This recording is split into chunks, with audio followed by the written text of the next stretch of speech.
one. Get the music stopped here. There we go.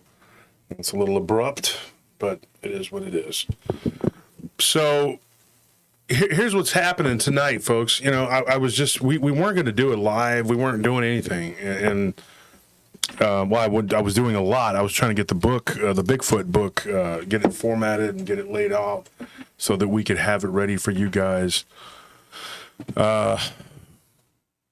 Quick word on the Bigfoot book. That should be ready by Monday or Tuesday.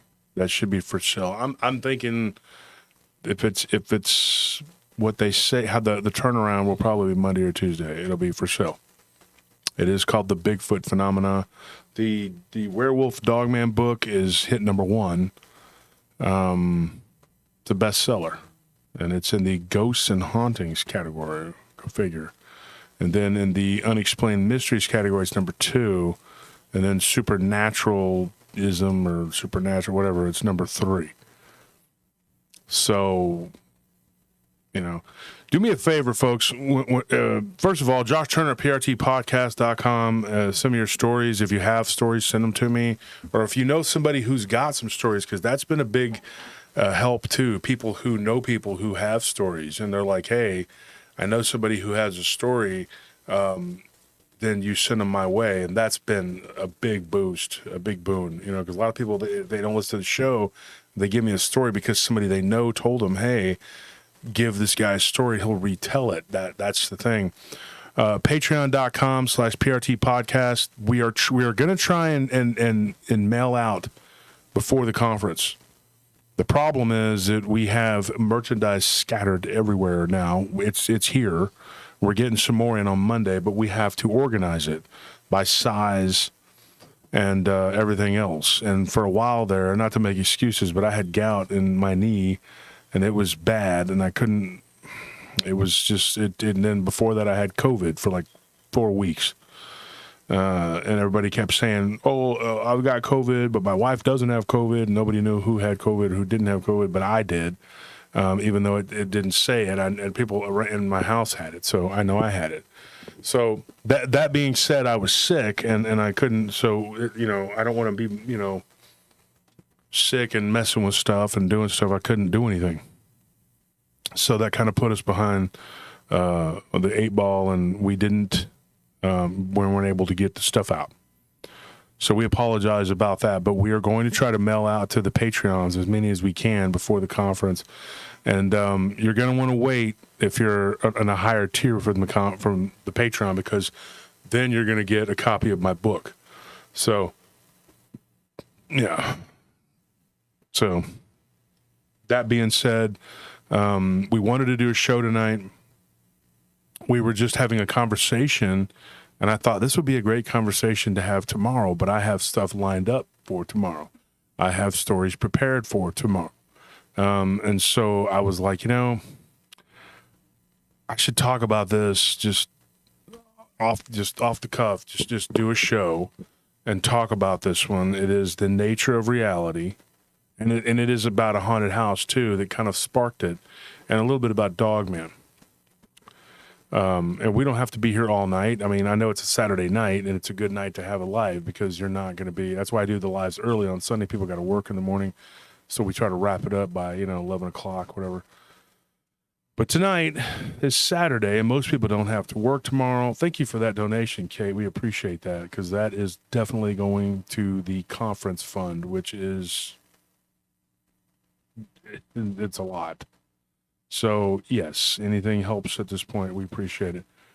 What I want to do tonight, though, I want to tell you something, and it was a conversation I was having with my wife and with Anthony. Tony had to work tonight. It was unexpected. We have guards that are sick who have COVID. So we have 2 people out, and Scorpion, pray for him, please. He's working sick. He's doing everything he can to try to hang in there. And I am slammed with things to do. I am just got to do guard checks tonight. Still got to do that tonight. And I'm just slammed. But I just thought, you know what? Tonight would be a good night to squeeze this in, because I don't have enough time to do an extra show every an extra hour-long podcast this month. But we will start that. We got about, I think I read today on the list was like 17 people that we have lined up to record with. And if that pans out, all 17 people, then that will be hours and hours that we're going to put for 2 or 3 months just doing on a Thursday. So we're going to have the Tuesdays where we tell the stories, and then Thursday where we have someone come on and tell their stories, and then Friday we have a guest on the live stream, and then Sundays we do the stories live. Because the show is growing and blowing up and getting bigger and bigger and bigger. We are now at 26,750 something on YouTube, and with across all different platforms, it's tens of thousands more. So we're growing quickly, and we're hoping to get bigger and bigger so that we can generate more revenue and we can do more projects, because I want to do a film project. There's some things that's going to be discussed, and we're going to discuss this at the conference. You really should go to the conference if you can make it at all. If you have any chance to make it, try to get there, because you won't be disappointed. You're going to be watching things develop on the ground floor. You're going to be privy to conversations that I'm going to be having with people, and you're going to witness collaborations taking root, and you know, it's where wings take dream. That's what's happening. It's where wings take dream, folks. That's where the wings they take dream. That's where Corn Pop, he hangs out. That's, you know. Yeah, I mean, you know, the sound bites from those two are epic. Just can't get enough of the things that they say. It's like, yeah, those are the leaders. Those are the leaders we follow.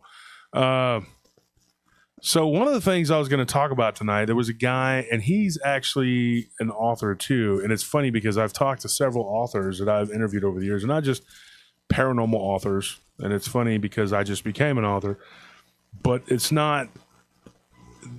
Hold on one second. Go ahead and do what you're doing, because I can't. Okay, so sorry, Anthony's having to do some work with the deal here. He's an author, but he's not in paranormal.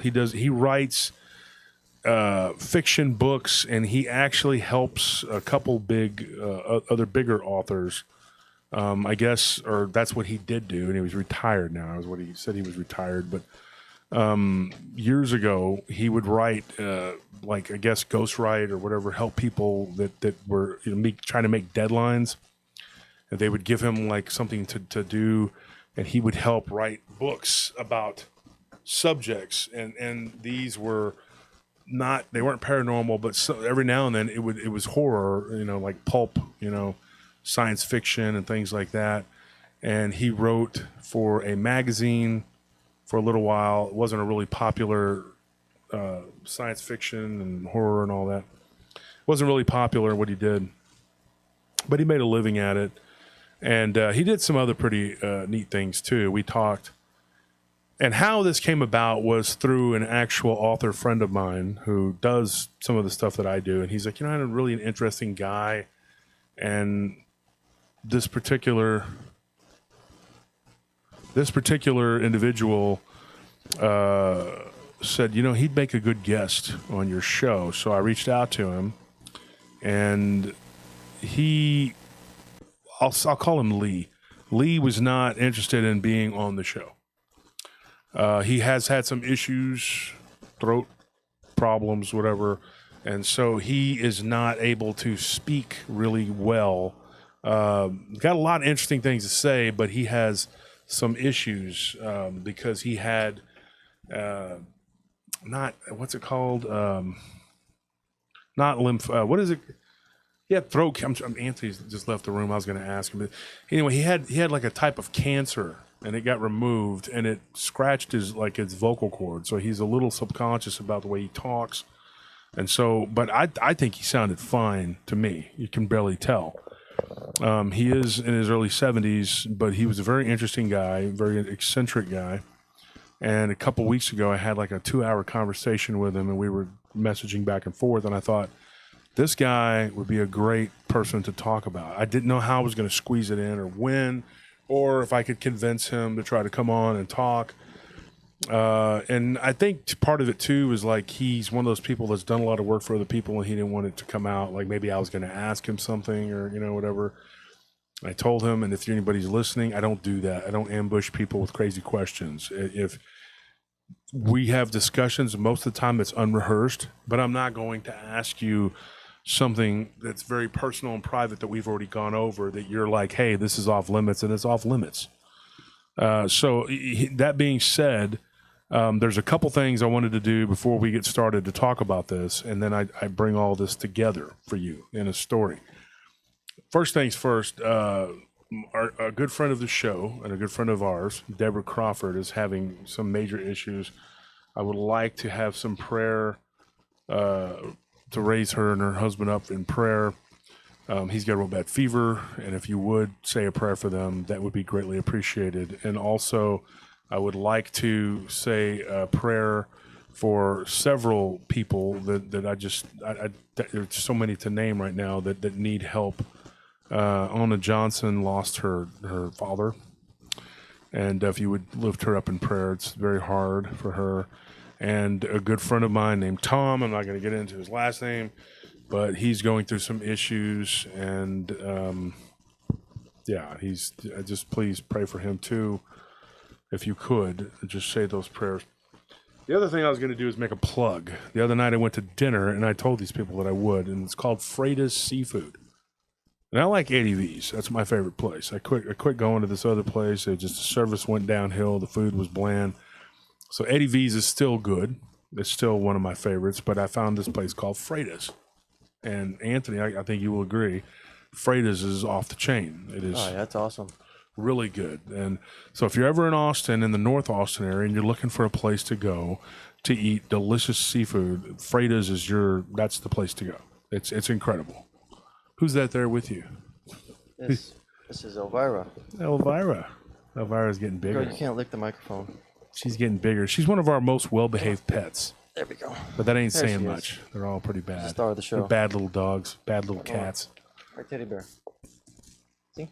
Beans is working on destroying the blinds. The cats are helping. They tag team. They knock things down so the pig can destroy it. Whatever they can do to help make something to say? Just be a menace, just in general. No. Pretty vocal most of the time at the house. Yep. Any little cricket moves and she's growling. Hey, Elvira. Oh. Look, now she hears my voice. She's going to start flipping around. So that's Elvira. She's gotten probably a little bit bigger since we first brought her on the show, probably, right? I think she maybe has grown. I think she was just a puppy. I just realized the chat was in my face. I need to move it. Come on. Yeah, anyway, get up here. Come on. That's a good girl. Look at that. Look at that. Look at that. Say hi. Say hi. Say hi, everybody. Hello, my name is Elvira, mistress of the bark. This is Elvira. It's a sweet girl. She can be. She can be a handful, too. And you can be loud and very barkalicious. I'll let you down, okay? Can you get down? Can you get down? There you go. Go play. Go find mommy. She's over there. So, just one real brief thing. So that for some reason the audio, I mean, like they can hear you and they can hear me, but they're like this background, like it's kind of crackly. I mean, it's not gonna ruin the show, but like if I were gonna try and fix it right now, I'd have to get up like 15 times. It would be really distracting and it would make it hard for you. So I don't care. Just bear with us, y'all. Let me fix the camera here. If you want to get up and down, go ahead. That doesn't bother me. It's when you put things on the screen. I can't. Yeah, but I'm gonna have to do that too, though. That's what I'm saying. Like I'm gonna have to do what you got to do. Do a bunch of stuff. Fat Squatch, thank you for that donation. He also said something, and then I'm gonna read his thing real quick here. What does it say? Notice that you have been liking my personal posts on Facebook, and just wanted to say thank you for keeping it real and actually caring for the listeners. Wolf, much respect, man. Thank you, and thank you for tuning in. I appreciate everybody that tunes in. Thank you so much. Bernard, you saw that bird? Yeah, that bird was cool, man. I don't know, man. I don't really have money right now to do stuff like that. It's all going toward the conference.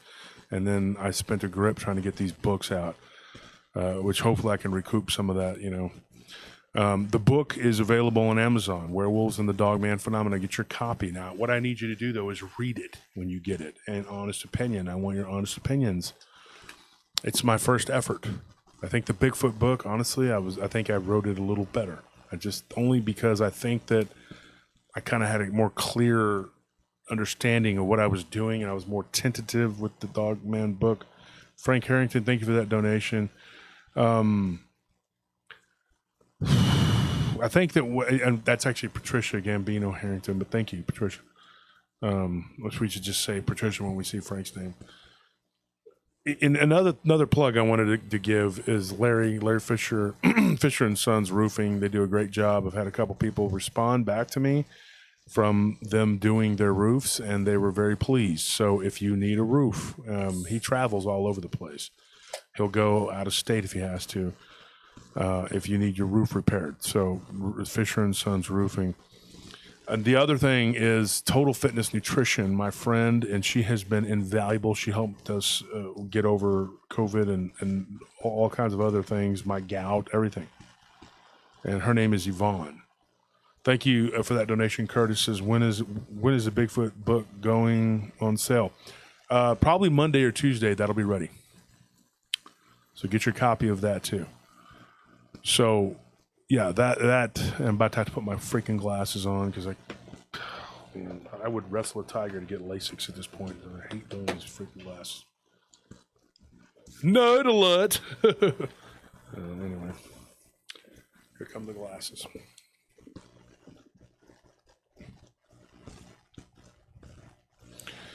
Steady mobbing. I like the handle. What's up, PRT fam?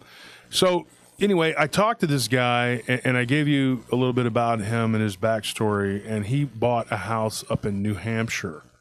And originally, he's born in Australia, and he basically made a career out of just ghostwriting and helping people write fiction. And some of the people that have written bunches of books and stuff, like he's contributed and helped, and so have a very good friend of mine, and I don't want anybody figuring out who this guy is because that's his deal, but a good friend of mine in this field who writes books, that's his friend, and he says, I got a guy that'd be very interesting, you could bring him on the show.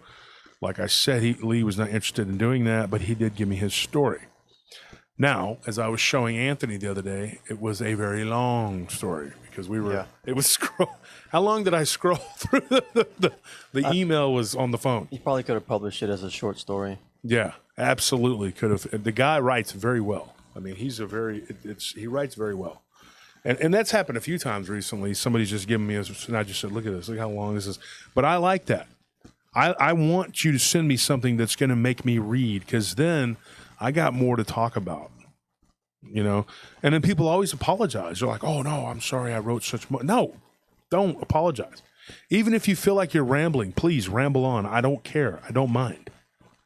We'll get through it, okay?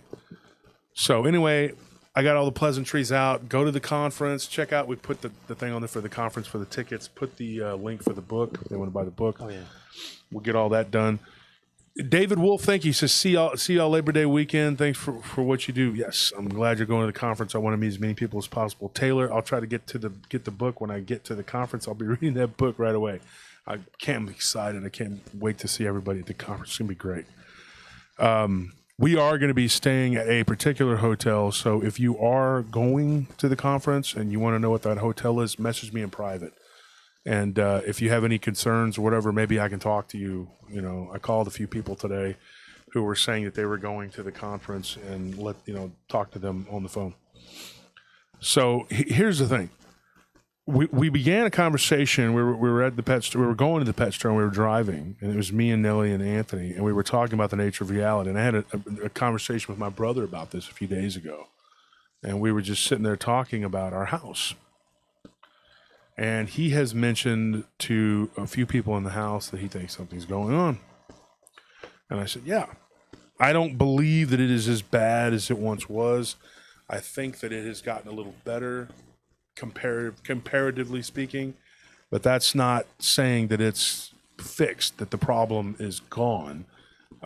That's just saying that it's kind of died down some. Now, if the house that I lived in South Austin was any indicator, things can seem one way and then they kind of, flip and turn, and whatever. Well, when we were eating dinner at Freda's for my wife's birthday. We got to meet the owner. She's from Taiwan. Very nice lady, and her parents were in the military, and she traveled around a lot. But she's Taiwanese by birth, nationality. Been living in the States for I think 40 years. She said something like that. And when I was going to the restroom, I felt something. Now, my mortgage broker has a building that he owns that he's trying to sell, and it was a Cajun-style restaurant off of 620, and we went in there one night, and we saw the ceiling fans turning. Three of them started turning by themselves. Maybe it's the electricity, maybe it's the wiring. The thing is, they were turning the opposite way from what they should have been turning. Now there's a guy that he doesn't actually work directly for me. He works for one of my business partners. And he told me a really creepy story about being in that building at night. And I'm still talking to him about maybe because there was a lot more to it, and getting him on the show. If he decides he's not going to be able to do the show and he's not going to be one of the people we interview, then I'm just going to go ahead and tell his story. So I'm not going to get into it. But let's just say that restaurant had some issues, and we were in there in different parts of the restaurant. It was very bad. You could feel it. Now, it was like that at Freda's, and so I mentioned to Dylan, who's one of the managers, and then our waitress. What was the waitress's name? She was such a nice young lady. I can't remember her name. Oh, was it I can't remember. It started with an A, I thought. I thought so too, like Andrea or something like that. Maybe Nellie knows. But anyway, we talked to them, and I told them, I said, you have something here. There's something here. And she said, yeah. They both agreed that it was haunted, and that they had seen and heard things. It says, see you at the conference. I'll be getting my book there. Yes, thank you, Liberty. Liberty, we appreciate the donation. Thank you very much, Liberty. You always come through. But we had this whole conversation. Now, one of the things that Scorpion and my brother and me and Anthony and Tony and Zane and Alec and everybody who's been in my house for any length of time or spent time there or slept there, the house we're living in now currently, and my wife, and last but not least, because she's one of the main people that's there a lot, have all witnessed bizarre events. And you so you're used to the feeling of these things, being around this energy, whatever. You kind of know what to look for. So when you go to a restaurant, you go out to eat, and you're walking by an empty, you're going to the bathroom, you feel something. There's this one place, it's a churrascaria. I like to go there. I had, since gout flare-ups, I can't really eat. I don't eat much beef anyway, but once in a blue moon, once a month, maybe I'd go eat there. My friends are the owners. It's a Brazilian steakhouse. It's called Estancia Churrascaria. If you're ever here and you want to eat the best steak, that's where you go. But the people that own it are really cool. The managers are really cool. I've known them all for years and years and years, like a long time. 15 years. Go to the restrooms. You'll feel it. I even had one of the people that worked there one time tell me that she saw a shadow walk through the wall right by the wine. They have like a wine cooler or a wine, not cooler, a place where they store the wine. And it went right by it. And she was like, it was just unbelievable. And the women's restroom seems to be pretty active. Like it's the restrooms in general, but especially the females. My wife always feels something when she goes back there. So, when you deal with this kind of stuff, you start to know and feel, This particular individual who was I was talking about this once author, no longer an author because he's can't see real good, and hasn't written in a long time, but he did a lot of work when he was young. He lived in a haunted house in Brisbane at one time, Australia. He lived in 2 different parts of Australia. I think the other place he said he lived in was, dang it, Melbourne. He lived in Melbourne and then in Brisbane. Jordan Cogburn says big money on whammy, big money on whammy, big money on go. Okay. But he says, dude, it was nothing like this place in New Hampshire. He's like, the place in Brisbane was definitely haunted. It turned out that somebody that he had, where he lived, like I think the apartment next door, somebody had OD'd. And several people had moved in and out of that apartment. And every now and then he would see something that would walk through the wall and go through his apartment. And he's like, dude, I'm sitting here watching this guy. So he was familiar, and that was back when he was in his 20s or 30s, and he said that, you know, he was familiar with spirits. So he says, I get this house in New Hampshire, I rented it. And he said it was a very nice place. It was a Victorian style house, whatever. He had a roommate that lived there with him for a long time, had his own room, whatever. They weren't always around each other. And at one point, him and that guy had lived together for a long time as flatmates, roommates, whatever, kind of had their own lives.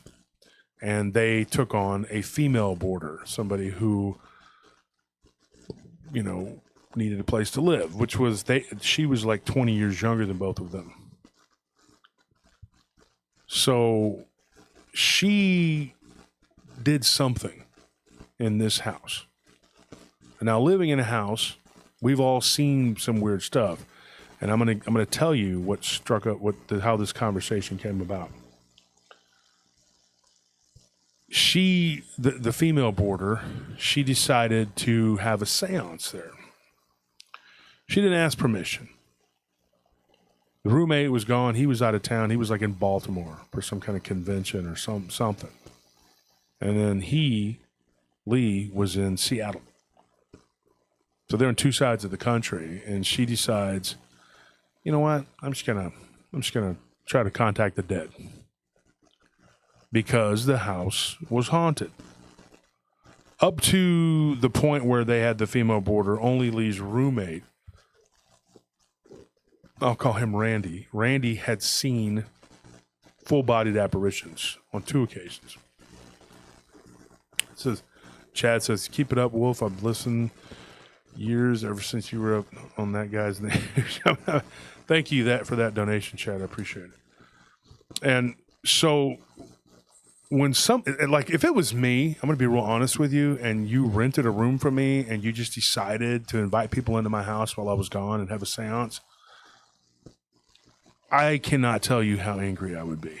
I would be super angry. Now, these guys... Not getting your deposit back. These guys were not super ticked. They were just like, hey, they were more concerned at the time about, you brought strange people into our house. Why did you do that? And there were a couple things went missing. Little small knickknacks. There was a silver letter opener that was taken. A couple things were rummaged through in the study. Not cool. They had a library. It was a big house. A couple books that later on they found out went missing, and they didn't know if it was her or her hooligan friends or whatever. But this particular person, she was very involved in spiritualism. And she took liberties. They also found a Ouija board sitting on this really elongated table that they had in their library. And that was another issue because at that point they were already dealing with all kinds of weird stuff. They found out that in the basement, this girl was having a book club meeting on Wednesdays.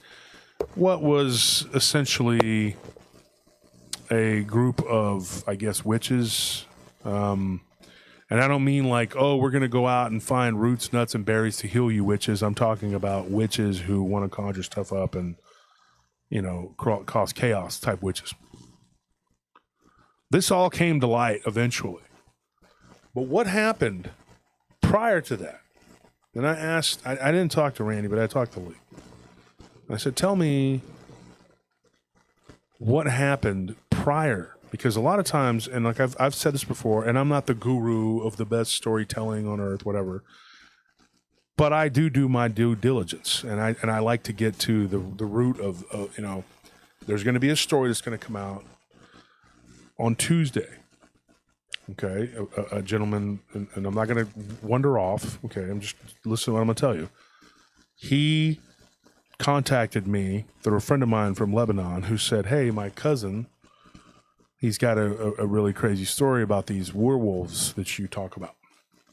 And you know who I'm talking about. He's a friend of mine, one of my brothers. He said, hey, there's a guy, he's my wife's first cousin. And he went to Turkey and bought something, and then wackiness ensued. But really, it was just a story about the creatures, right? When I started talking to this guy, not even 5 minutes into the conversation, I said, look, you need to back up and you need to tell me from the beginning how all this started. And that's how I got to the whole, like how it started, what happened. And so it's a very interesting story. You're going to listen to it from beginning to end, and you're going to you tell me what the hell was going on with that. Scary, very scary. The thought that you could go to your local pulga, as we say in Spanish, at the flea market. Or the bazaar, whatever you want to call it, and just buy something, a trinket, a little chingaleta, whatever. And then it becomes a problem because you don't know what that is, and you don't know if somebody has put brujeria on there, whatever. There was a woman out at the flea market here in Austin several years ago, and I went out there, and she was selling these little blessed trinkets, and she was dipping in water. Mm-hmm. Okay, now I had one of my listeners say, when you speak Spanish, you butcher it. The man who was speaking from Mexico, because I think she thought that he was from Mexico. No, he's from Canada, and he lived in Mexico. Spoke much better Spanish than you. Be real honest with you, I'm going to lay it out there, okay? It's not even a second language for me. I grew up speaking slang, Spanglish. And I grew up in the barrio, and we just kind of talked that way. We didn't say words to, these are my pantalon, these are my chones. We didn't say it to try to impress people.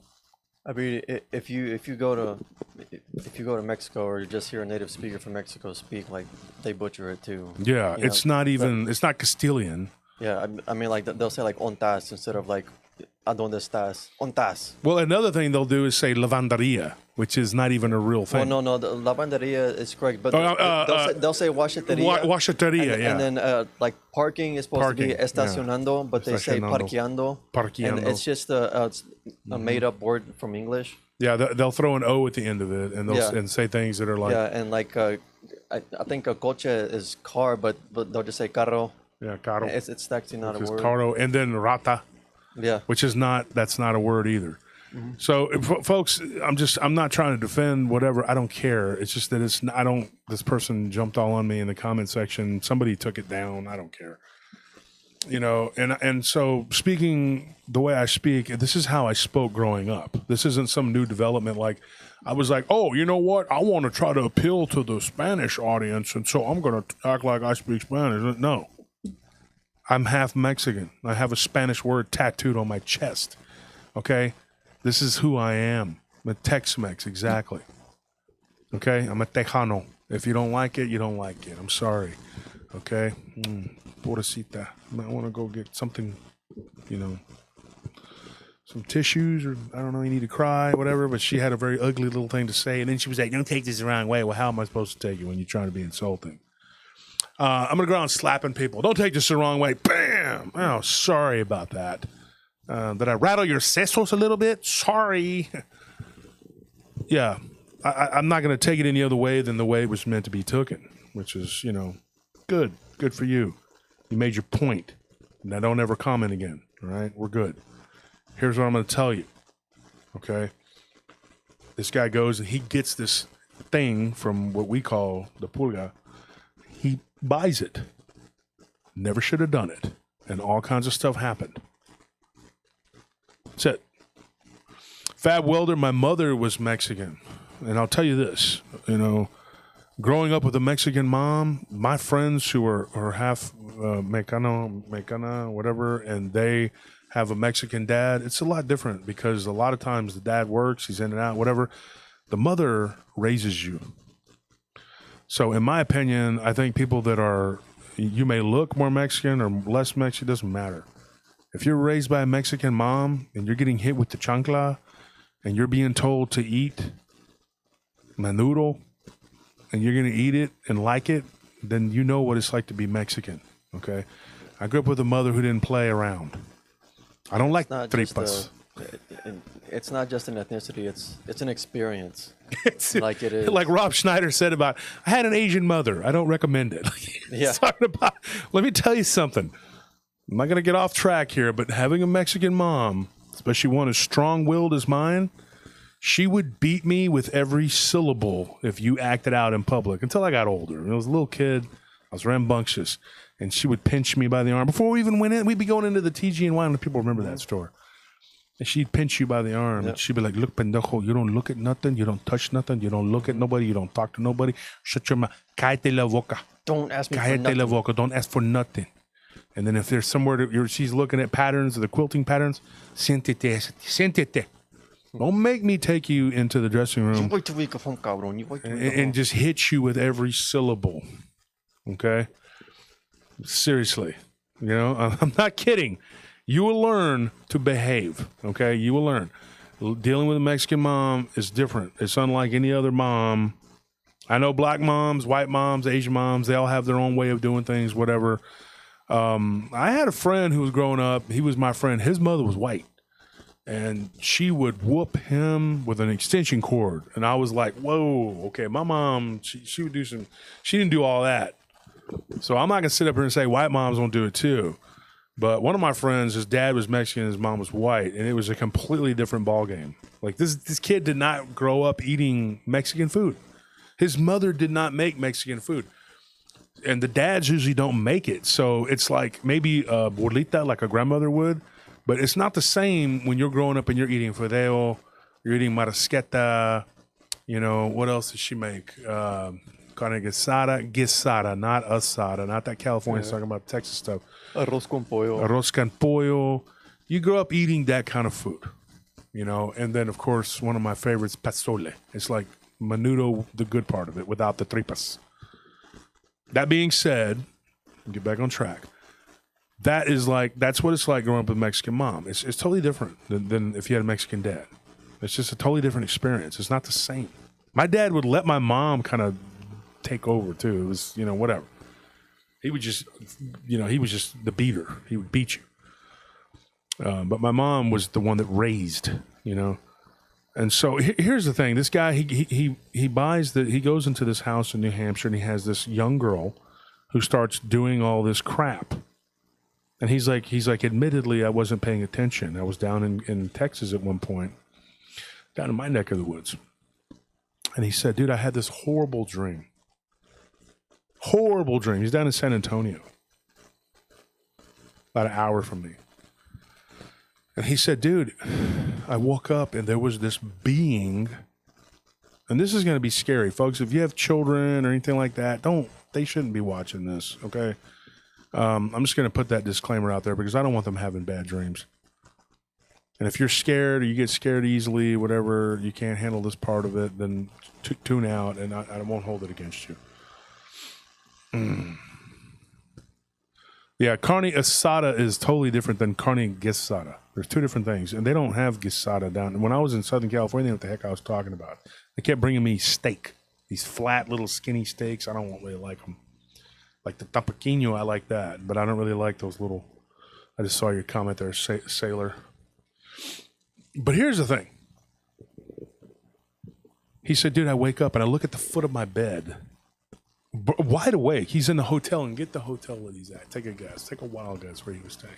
Where's this at? In San Antonio. The Manger. Not the Manger. The Emily Morgan. The Emily Morgan. He was at the Emily Morgan, and this made the hair on my neck stand up. I'm like in my study, and I'm reading this. I was talking to Tony. I said, dude, take a guess. When you know it, the Emily Morgan, voted by the USA Today as the second most haunted hotel in the country, behind the Stanley. You are not an American if you don't go and stay at the Stanley in Estes Park. You are not an American. You're a liar. You're a liar if you don't go there. You got to go to the Emily Morgan. If you're into haunted hotels, don't say you're into haunted. If you don't go there, you're a liar. And you're not an American. You're a loser. You're a loser. Okay? We win. And we win bigly. Okay? That's what we do. We go stay at the haunted hotels. And we don't take our shirts off and swing them around and scream at the demons. No. You know what we do? We let them drag us out of bed by our feet. And then we kick them in the face. Through the wall. And then they go haunt the guy next door because he's a liar. And then he's we tell not an him, American. You're fired. And then we tell him, you're fired. That's what we do. Because we're Americans. So this guy, he says, I wake up. And he says, I see this black thing. And even just talking about it's giving me the chills. Because when I read this, and when he told me later, it was like, wow. This isn't even, folks, this isn't even the beginning. This isn't even the scariest part. Okay? This was the beginning for him. He sees this thing, this black figure with what looks like little, he couldn't describe it to me. He said the first time I saw it was like little sticks, like matchsticks sticking all out of its body, if it had a body. He says, I sit up and I'm squinting my eyes, and I had a lamp on. I had fallen asleep. The TV was on. There was something behind it moving. He said there was like the TV, and then there was like this staticky looking whatever. Black, shadowy thing with little matchstick looking things sticking out of it. Okay.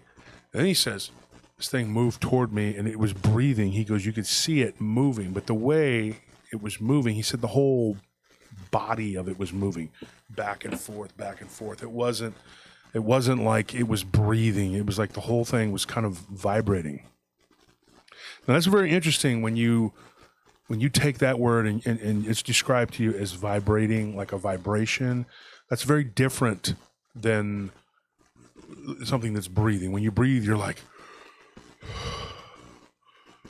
when you're vibrating, you're just like,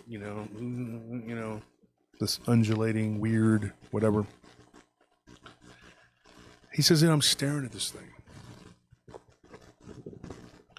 And he's like, dude, the head of it, you could see the head. It was kind of like an oval, half of an oval. And he's like, dude, it scared the crap out of me, dude. He's like, so I turn on the main light, like the big lamp, and he said, I turn it on. It's gone. It disappeared as soon as I turned my head and looked back. Here's what happened. He lays there in shock for about half an hour, just looking up at the ceiling. Doesn't know what to say. Couldn't tell me. He didn't remember which floor he was on. He was like, I don't even remember what floor it was on. He's like, I think it was like 6 or 7, whatever. He's like, dude, I just got up to grab my stuff and check out of there and go to another hotel. He says, but not before I slip on something on the ground that looked like reddish pink ooze. And he goes, and it was where that thing was standing. And he goes, and I slip. And I'm like, I'm looking, and there's like this goo or something. He's like, I don't know what it is. He's like, so I get up, I towel myself off, and I run downstairs. I have most of my stuff. And I said, I want out. I don't want to be in this place. Get me out of here. Check me out now. And they're like, sir, are you okay? No, I'm not okay. I need to go. I'm done. Okay? I am done. Well, can we get you another room? No, I don't want another room. I will sleep in my car. The guy across the street by the Alamo with the cardboard box, I'm going to sleep over there with him before I stay here. Okay? Don't ask me again. He said, I was very rude with him. He's like, I won't stay here another night. You need to let me go. I'm done. I'm absolutely done. That's it. You're fired. No. He leaves. He starts driving around looking for a hotel. He finds one on the other side of the Alamo, the other by the river center. He's like, I come in. He's like, and as I'm getting out of my rental car, he's like, my skin starts to burn. Every inch of me that was that I touched that goo, whatever, starts to burn. So first thing he does, he's itching and burning. He gets into his new room. He goes in. He showers off. He scrubs it off, whatever, and it's fine. After that, that's it. But he's got like a rash, like a rash. And he's like, dude, this is crazy. What am I doing? Why do I have skin irritation, rash from whatever the hell? It's ridiculous. And he goes, I was mad. I was very, very mad. I was aggravated. He goes, and I was scared. He goes, and I sat there they had like a little desk, you know. He goes, I sat there and I have a habit of writing my feelings, things like that. And I started writing. I started crying. He's like, I'm not a crier. I'm not a sissy guy, you know. I started crying. He calls his friend, who's back at home, and just his friend Randy. He was his roommate. And he said, Randy, do me a favor. And he hears these people in the background, and he says, what's going on? He says, well, they're having like a little get-together. And he said, who did this person talk to about all these functions, you know? And he's like, nobody. She didn't ask me anything. And so he goes and tries to tell them to keep it down. He's on the phone, and there's no response. They just keep doing whatever it is that they're doing. It got so bad that eventually there was an altercation involving somebody getting hit with a book and a lamp and some other things. And the police were called and told, hey, you need to leave. The guest, and he's like, I want a criminal trespass on these people. I don't want these people. Then she steps it up. She becomes more obnoxious. She has this boyfriend and this other female friend that's always around, and they're basically smoking. They're smoking drugs. They're smoking pot, like, all the time. And it's not confined to, like, they asked them, which I think is fair. They told them, hey, can you do it outside the back? There's like a little, not a shed, but like a little sun room that's not connected to the house, and it's very comfortable, and you can go sit back there. You know, and the windows are tinted in, so the sun doesn't destroy you, and you can go back there, and there's like a cross breeze and everything. And he's like, you know, they asked him, can you please just go do your whatever back there? No, they're walking around the house doing it in the kitchen, the den. They're hanging out in the study. Yeah, they always think that other people enjoy that disgusting smell, or like can't smell it, or spray some Glade in the air. What's the big deal, man? It's like the rest of us can smell that disgusting crap, and we're normal. Don't want to smell it and have it get on our clothes and be out and about and smell like you. And not everybody, like, I'm for legalization. I don't think it's any worse than alcohol. Alcohol's terrible. But like I told my friend the other day, we were talking about that particular subject. He said, what are your thoughts on it? I said, it should be legal. Because alcohol's legal. Oh yeah, it's just like alcohol, or it's not as bad, whatever. I said, either way, it's bad for you. I don't care what anybody says, it really is. But alcohol's really, really bad for you too. So why, if you're gonna have one, not the other, that doesn't make any sense, right? Right. So that's my point, my take on it. And it's just a waste of money and resources trying to fight it. It's dumb. It's a dumb thing. It's a no-brainer. It's a no-brainer. You want to smoke. I don't care. Just don't be obnoxious with it. And so they're doing it in front of everybody. And she's got like this guy who's always hanging around, and he becomes more of a problem. He becomes like a bully to these guys that are like 20, 25 years older than him. And if you've ever had roommates, which they suck, let's be honest, it sucks to have roommates. Especially if you have to tell, like, you have to establish dominance. Who's in charge? There's got to be somebody. Okay? And you just sometimes, I had a roommate who came from California years ago and tried to tell me and Scorpion D how the cow ate the cabbage. And I was like, really?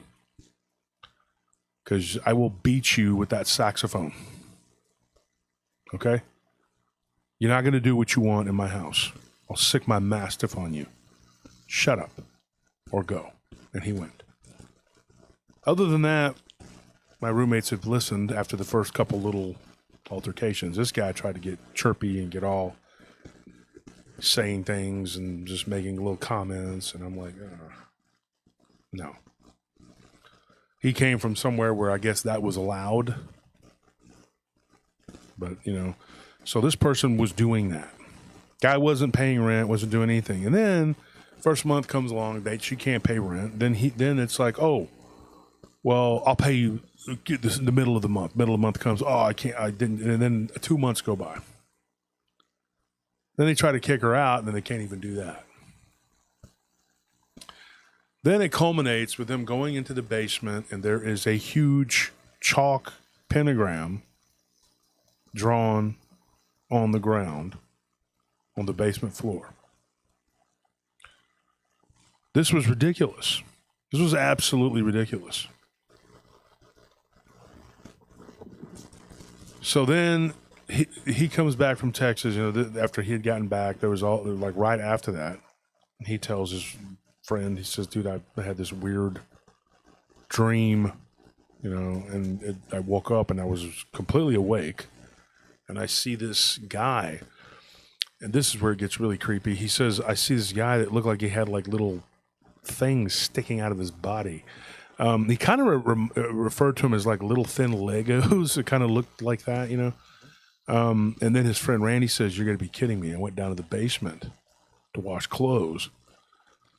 And, I turn around and there's this guy there who looks kind of like he's blurred and like he's kind of like moving in and out of the way he described it.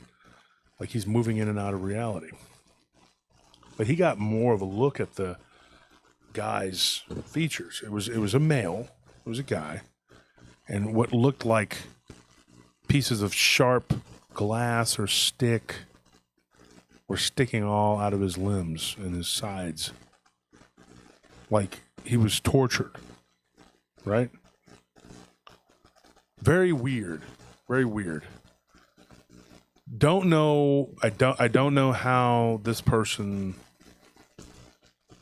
like, I don't know how they kept he said, I stood there staring at it for over a minute. I said, dude, I would have been up the stairs. I don't think I could have stared at something like that for that long.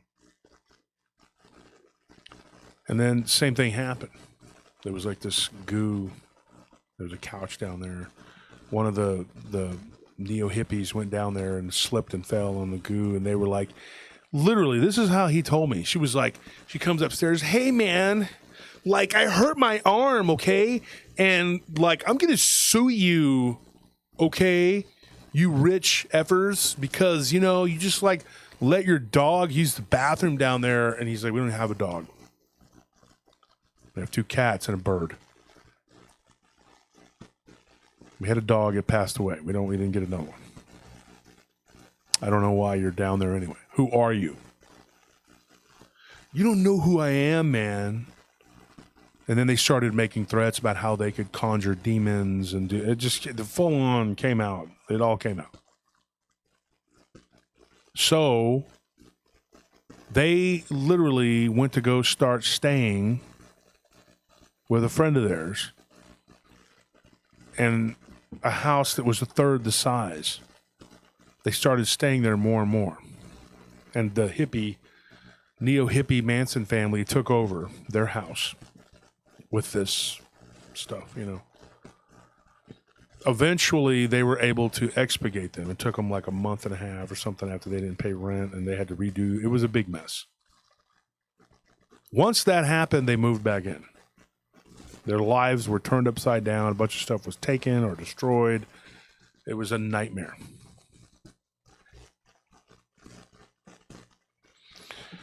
And so here's what happened. They set about the business of cleaning up the mess and doing everything that needed to be done. They got with a female friend of theirs who did a cleanse. They thought, okay, everything's right with the world. We're good. They went to an Orthodox priest who was a friend of Randy's. He flew out, did some stuff. Everything seemed to be good, right? Everything's great. Here's what happened after. Okay. And I'm going to tell you right now, we've had some weird stuff kind of like this happening in our house.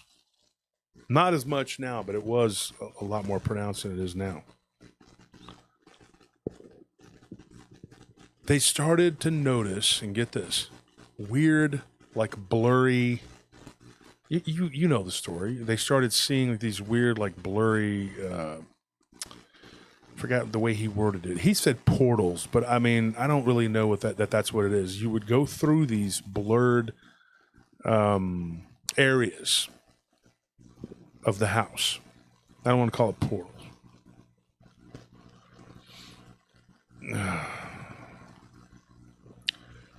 He said, and this was, Lee told me, he says, when you would go through one of these, he's like, the house would look different.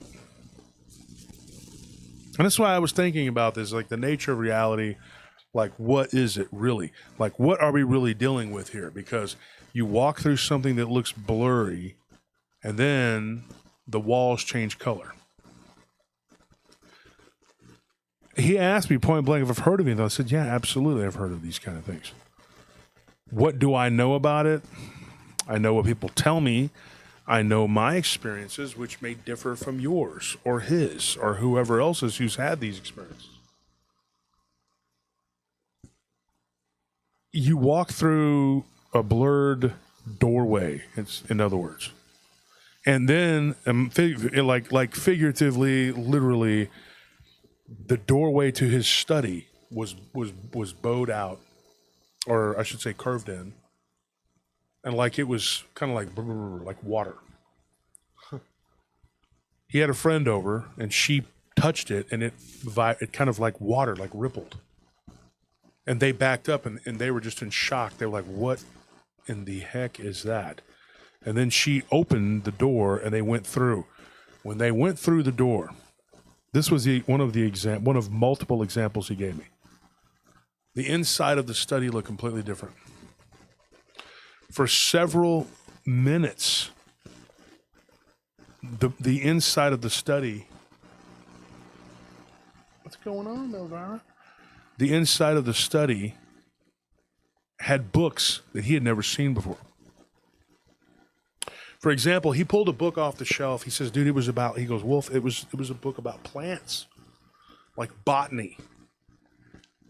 He said, there were a few books that were there when we moved in. A lot of them, we took them off the shelf and they were like dust. Like the inside, the pages just fell out of and there was no repairing them. It was done. It was in disrepair when we got it. So he gets a book off the shelf. It's about botany, about plants. I mean, it was an old book, had the smell of an old book, And what he's like, dude, the plants. So here's what's weird. That particular book, he says, dude, I looked at this. I'm no botanist. I don't even have a garden. He's like, but I could tell you right now, those plants did not exist in this world. Other books they pulled off the shelf, him and this female friend of his. Books about people that they'd never heard of. And this guy's, I've talked to him. He's very much a student of history and science. He's just like me, except he's a lot older than me. And he was in shock. He's like, dude, what's going on here? Never heard of these people. A book they pulled off the shelf. One of them was a geography book with a map. It didn't look real old. It looked like it might have been from, 30, 40 years before. These places don't exist. They don't exist. And he's like, Wolf, I'm telling you. He's like, dude, it was bizarre. He's like, I looked at a map where I could see Asia, but then Australia was connected, and it kind of came down. When he started describing this to me, this is what I did. I told him, I said, there were different periods of time. And Anthony, you've heard me talk about this theory with the Mandela effect. Mm-hmm. Folks, follow me here. Don't check out. Don't leave. I want you to hear what I'm going to tell you. Okay?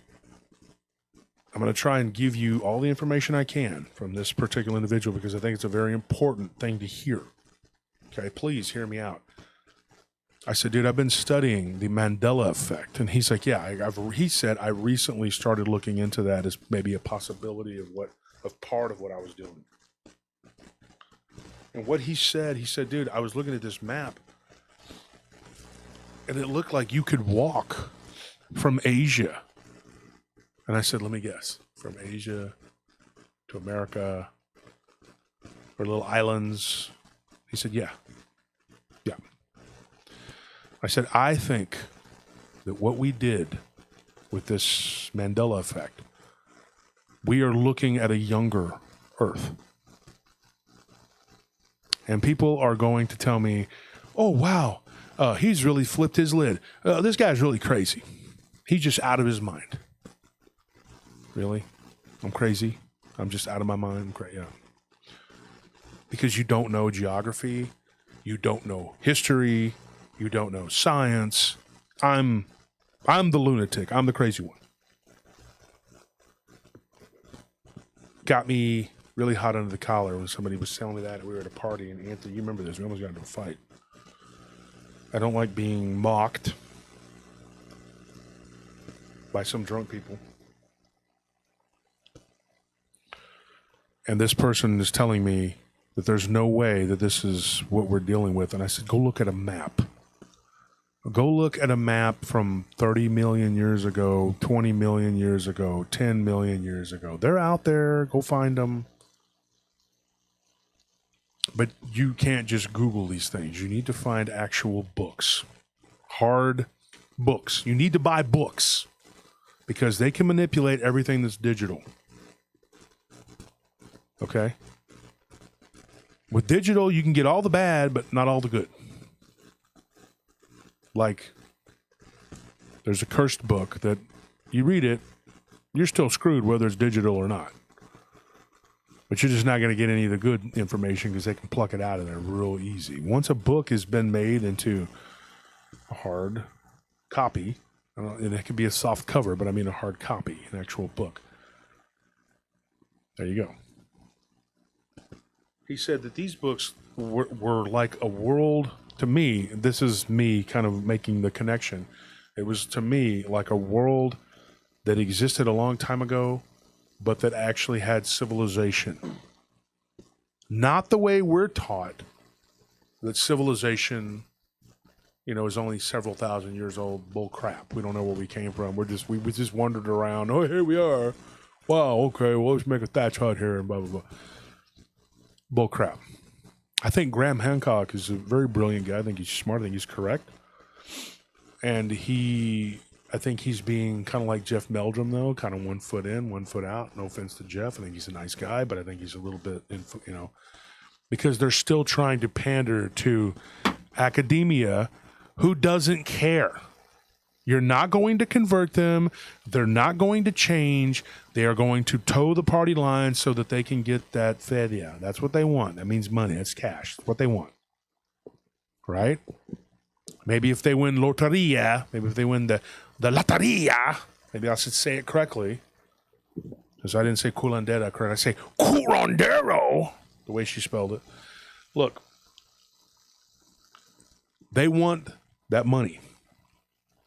So whoever funds them, they could say, look, we're going to make sure that the world was made of M&Ms. Oh, yeah, we'll find proof.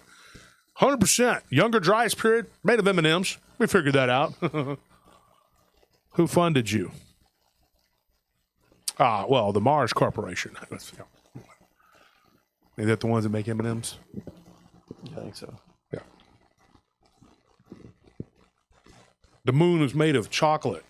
Well, we were funded by Nestle, so. They are going to toe the party line because they can't go too far out there and tell the absolute truth, because then you're just fruity cuckoo pebbles or whatever. He said, dude, I looked at books that were written in some sort of weird language, like you couldn't even see, the writing was so bizarre. He's like, dude, and I didn't have a cell phone on me to take pictures of all this, you know? He said, dude, it freaked me out, and my female companion, she ran out of the room. So I followed her, and when I went out of the room and I turned back around, I was like, come on, you got to come back in. We got to, this is amazing. There's something here. Turns around, and then the door just opens, and it's like a same normal creaky door. He walks in, and his study is back to normal. All of his books are the same. Everything is the same. The geography books are current. Everything is normal. Everything's back to normal.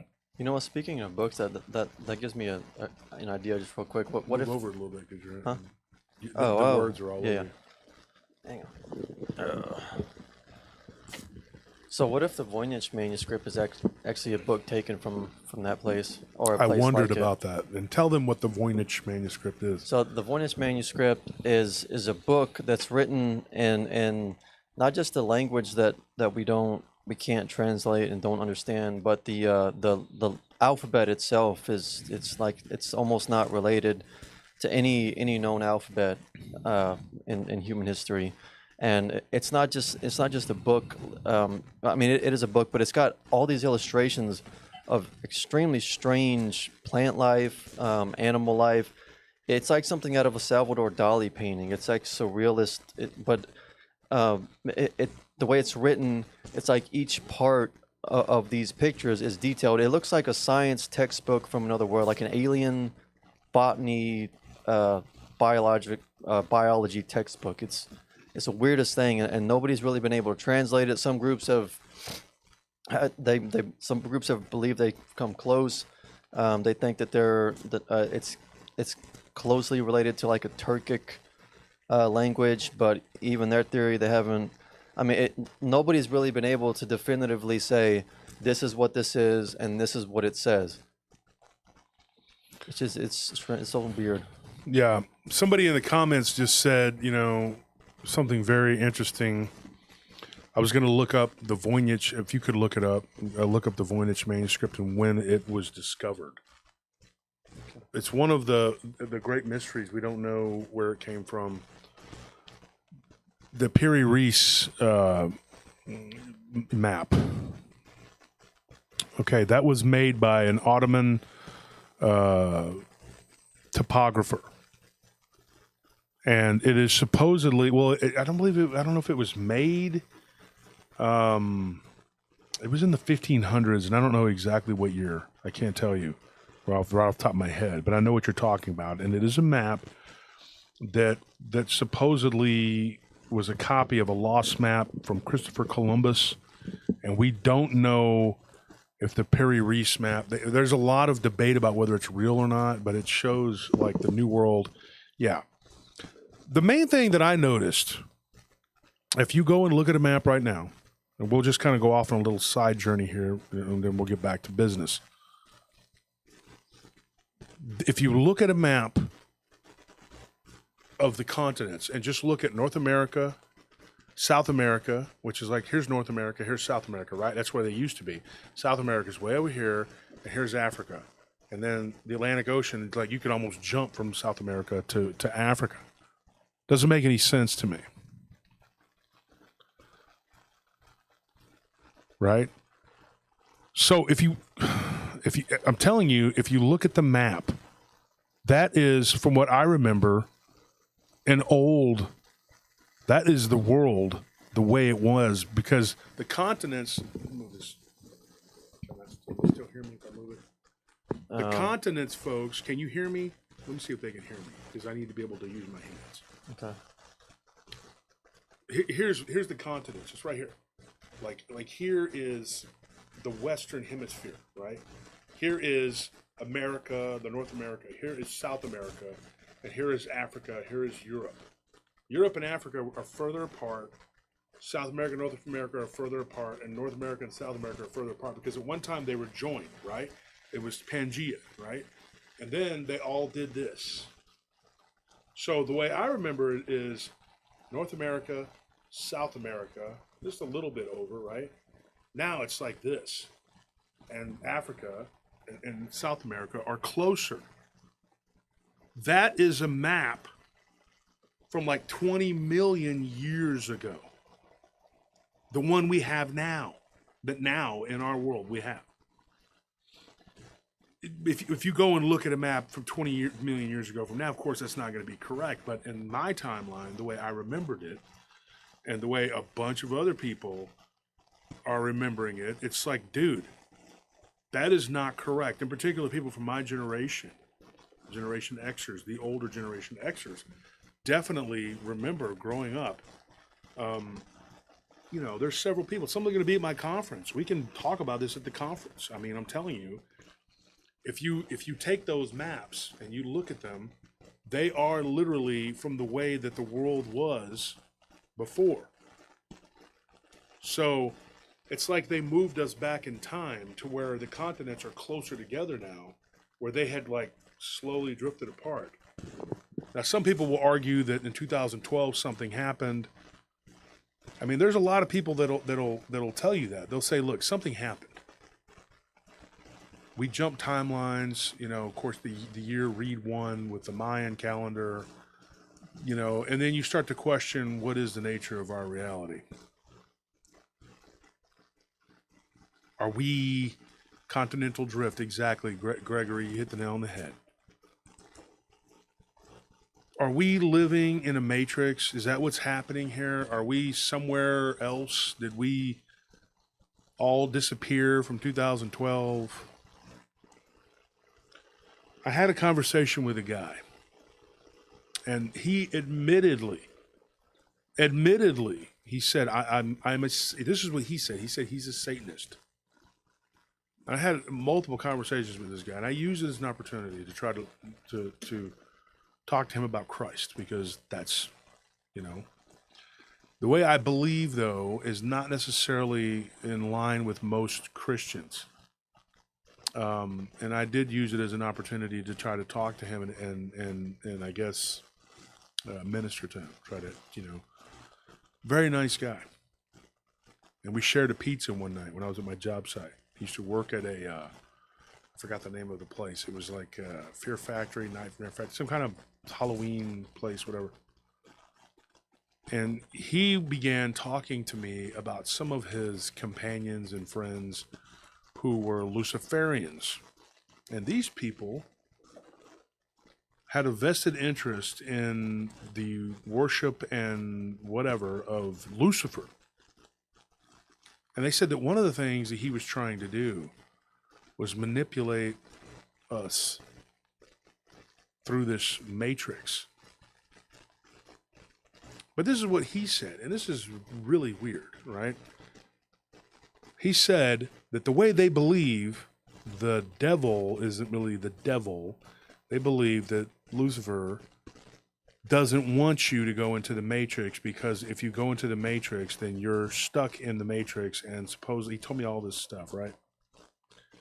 Then I turn on Coast to Coast one day, years ago, and it was a rerun. And this was years ago when I heard it, and so it was a rerun. It was a long time ago. And the guy was on there, and he was a Luciferian, and he was talking about the Matrix and how they're going to put us all into a Matrix.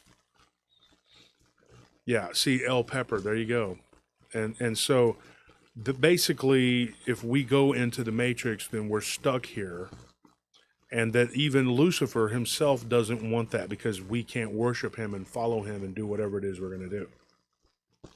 But the one true living God, the Father of Christ, wants the same thing. And this is what some people believe. Now, if you learn about the Yazidi, who are it's a Kurdish religion, they talk about the peacock god, who is Lucifer. But they believe that he was the creator of this world. And it was almost like, I don't know, it's kind of like the whole Gnostic thing with Yaldabaoth. And that the one true living God, actually, he wasn't supposed to do that, but he forgave him. And that he allowed him to have control over this world. But the rest of the universe belonged to the one true living God. And he is the one who actually controls not only the universe, but the multiverse. But this particular planet is controlled and dominated by an entity. And he is a shaitan, not Satan, but a Satan, a shaitan. Some believe that it's Lucifer, but others don't believe that. They believe that there's two different things. I believe this. I believe it's a race of beings, and it's a bloodline. Now, how are they able to manipulate our world this easily to where our maps are incorrect and a man living in a Victorian mansion in New Hampshire can walk into another reality and look at books from another reality?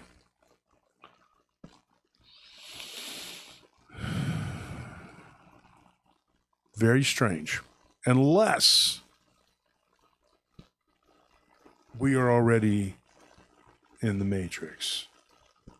And if you agreed or didn't agree, you got put in the Matrix, well, you're not going to know because you're asleep. Then slowly people start to wake up, like there's Bettina, like me, Anthony, Nelly, Bettina. You know, you start to wake up and you're like, Agent Smith, I'm not playing this. This isn't happening. Okay. You want me to believe in all this, whatever. Like I said before, the mundane world that you go about every day, you drink your coffee, your latte, whatever you drink. You put your pants on, you go to school, or you go to work, you go to the gym, you work out, you do whatever you do. That's the real world. The LBL, Devil's Backbone, Skinwalker Ranch, the Haunted Valley, the Headless Valley, whatever. Those are all just places of high strangeness. Zone of Silence, Area 51. Those are weird, crazy places, right? Superstition Mountain, right? Sedona, Flagstaff. No, that is the real reality. We have bubbled ourselves in a false reality, right? Somebody says Taylor, Mississippi. Let me tell you something. I just got a crazy picture from somebody, from a werewolf. I mean, it looks like a solid. I showed you the picture, right, Anthony? No, I don't think so. I didn't show you? You looked right at it. Oh, my gosh. Was this recently? Yeah, today. Earlier today. I know we were doing a lot of stuff, real busy with the books and stuff. Hold on. It wasn't me. Maybe it was Tony, but, you know, I don't get y'all confused.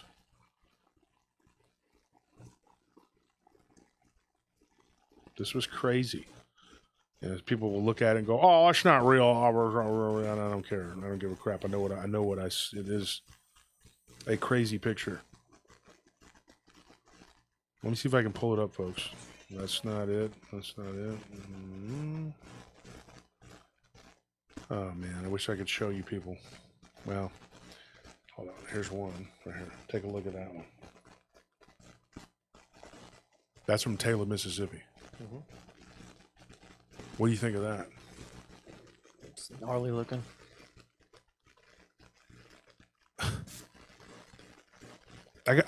I'll post this into the group. We'll talk about it before I post it or show it because I don't want people thinking.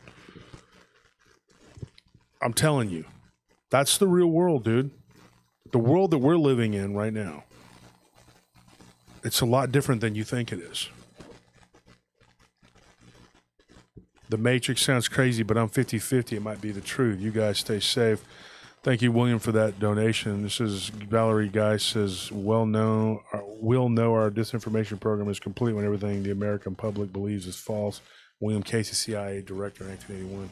Yeah, just real quick, I'm gonna mess with something on your mic real quick, and hopefully it'll get rid of static. Hang on.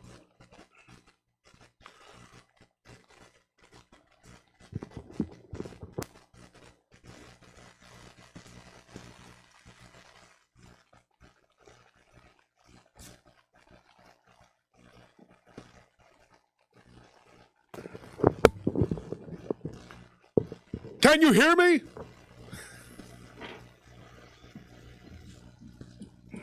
Can anybody hear me? Is anybody It didn't help. The static's still there. out there? So, whatever's wrong with the microphones is going to be wrong with the microphones. There's nothing we can do about it. Look, here's what I'm going to tell you.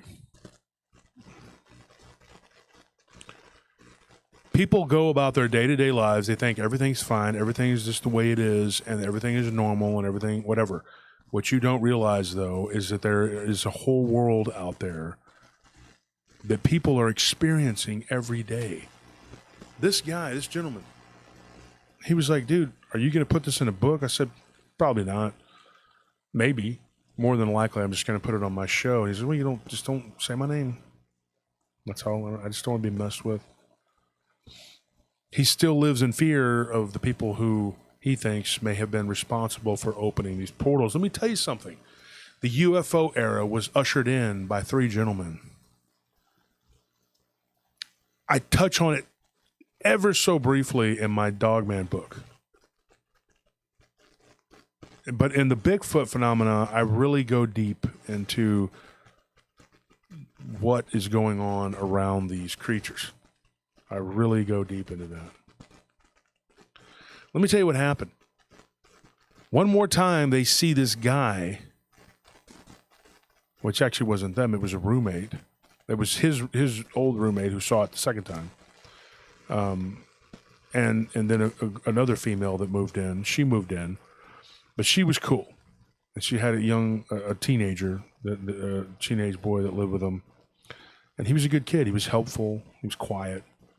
He helped out with the chores, and he was really interested in just being helpful and doing, taking out the trash. And they liked him, and they really liked his mother, and they were good people. Then one day she comes to them and says, I think we need to move out. Why? So, well, I was standing in the hallway with Randy, and we see this thing walk straight up out of a mirror. And Lee's like, what do you mean walk straight out of a mirror? What are you talking about? Like, this black shadow creature was so black, it was like it was absorbing light. Oh yeah, Valerie, thank you for that donation.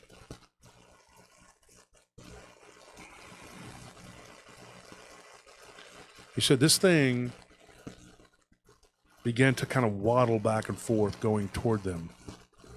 Herky-jerky, whatever. Every time they see this thing, it is a little more pronounced. It had a really short muzzle to it. It wasn't human. You could tell that it wasn't human.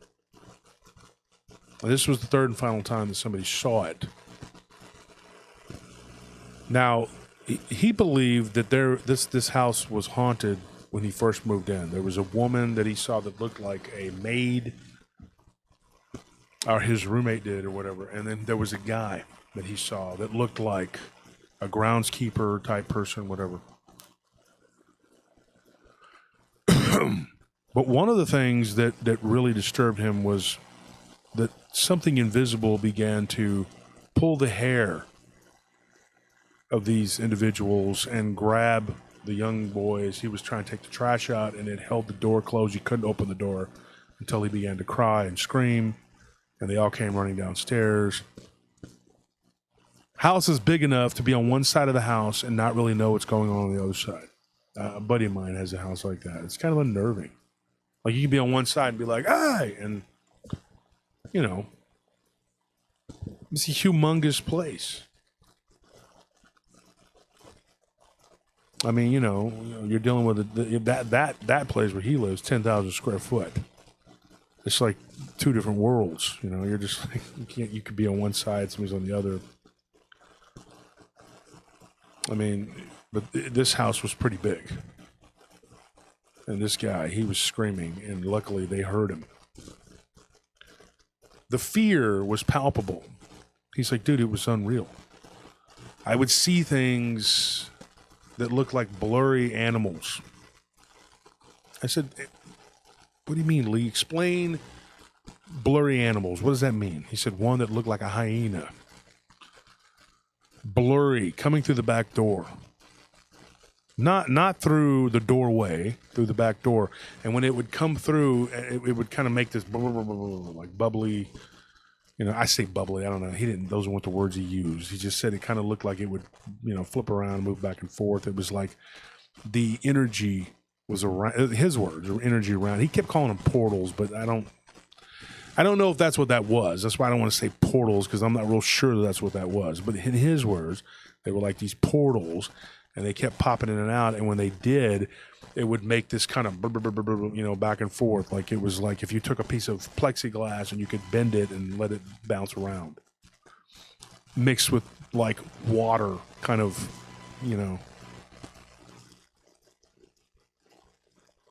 So he saw this hyena-looking thing. There was no werewolf, anything like that. Or no reptilian Godzilla, baby head Godzilla, like people say. Nothing like that. No vampires or whatever. But there was this black shadowy thing that they never did figure out what it was, with these things that were sticking in and out of its body. But let me tell you what happened. This is where it gets really, really interesting. His roommate had a similar experience in the library. Two different places. There's a study and then a library. Study was where he kept most of his books that he worked on, and his works and his writings and things that he was doing, projects for people. His friend, the roommate, Randy, who worked for a very large corporation, he went into the library one day to look for a book for a friend of his that had come over to stay for the weekend from, I think, Maine. And so they went into the library, and his friend from Maine was like, I'm looking for this particular book. Last time I was here, I was reading it, and I was wondering if you could, and it is an out-of-print book. You can't go to Amazon or, Best, what it's called, Barnes & Noble or eBay. You're just going to have to deal with it, dude. You're just going to have to deal with it and stop messing with it and just figure it. It's just bothering me. Yeah, I know. You're a perfectionist, is why. But it is what it is. So while they're looking for this book, it happens again. It's like they're in another time. Everything in there was dusty. And he's like, dude, everything just changed. We walked through and we felt this kind of warmth and this kind of like, we walk through like water that doesn't make you wet. That's how his roommate described it to him, and he described it to me. He says, we go and we find these books, and of course this is the library, not the study. He's like, dude, there are books all over this library. They're all different. They're old. You pull them off the shelf. Weird stuff. People, by authors, one was a whole row of by this author they'd never heard of. Couldn't remember the name of it. It was just some author that they'd never heard of. And then he finds a book on the bottom shelf that was sticking out from the other books. And his friend goes to grab the book. They open it up. They put it on the table, and this is where this part really messed me up. Like this part is really messed up. There's like a bookmark, right? Like a modern looking bookmark. It's an old. And the bookmark was of just in case it matters. I don't know. It was of the pyramids, Okay. the Egyptian pyramids. It opens the book, and right there, it tells you, and it's you can see it through the pictures, but not the words. The words are in some weird language, and it shows pictures of a man being splayed out onto a table, and with just bunches of what looks like cactus thorns up and down his body. And it's some sort of torture. Mm-hmm. It's like this ceremony. And it looks like, from the pictures, from what they could gather, that it was like some sort of ritual. And it was like kind of like, then it showed this thing, the completed whatever, with black and something dripping off of him like goo, which in the pictures. Yeah. And it was like the words on there. There was one word on the bottom. They didn't know what it meant. Is the best we could tell. It showed this thing like walking around, like patrolling, basically, like a sentinel. And it showed people in robes, and this thing standing, at attention. And there's this like demonic entity in this circle with horns and whatever. And this thing was like grabbing a person, like somebody was watching them or something. These are in pictures, like pictures and a bunch of words they couldn't understand. They said, well, we got to get this book, take it to somebody that can translate it. They had a friend who supposedly spoke like a dozen languages, and they could take it to her, and she could translate it, and blah, blah, blah. And so they take the book, and they go out of the room. They go and they like run downstairs, and they phone Lee and say, look, we found this book. We need to do this. We need to do that, blah, blah, blah. They start driving. They're going to make the trip down to New York City. They're going to drive all night long. They're going to talk to this person that lives in New York. They're going to meet him. It's a guy and a girl. They get halfway down. They stop at a diner in the middle of New York, the state. They go back out there, and his friend is like, oh, crap. And he's like, what do you mean? What do you mean, oh, crap? He's like, this is nothing. This is one of Lee's books that he's been working on. And he's like, oh, man. He's like, did we grab the wrong book? So they call Lee. Lee goes into the library, and he goes and, looks around. Weird thing is, Lee doesn't put his books in the library. Mm-hmm. He keeps his books in his study, which 90% of everything done in that study is his. I understand that because I have a study where I do my work. And he's like, this is weird. He's like, where did you say this book was? He said it was on the bottom shelf. So he pulls a book off the bottom shelf. Get this. He says, I think I found it. He said, did you say that it was like some sort of book with rituals and this and that? And he's like, I took Latin in high school and some in college. He goes, I understood the words on it. It was written in Latin. And they were like, no, that can't be the right book. The book that we saw absolutely was not written in Latin. It was in some weird language with some weird, like the way that he described it to me, like if you looked like an F, mm-hmm. It would have little circles on the ends of it, okay, where the endings were. Yeah. But there was no F, just something that looked kind of like an F. And he said, this book is not written in Latin. This book is written in some other language. I don't know what this is. He says, well, this is a book right here that's written in Latin, and it shows a man in some sort of weird ritual. Same thing.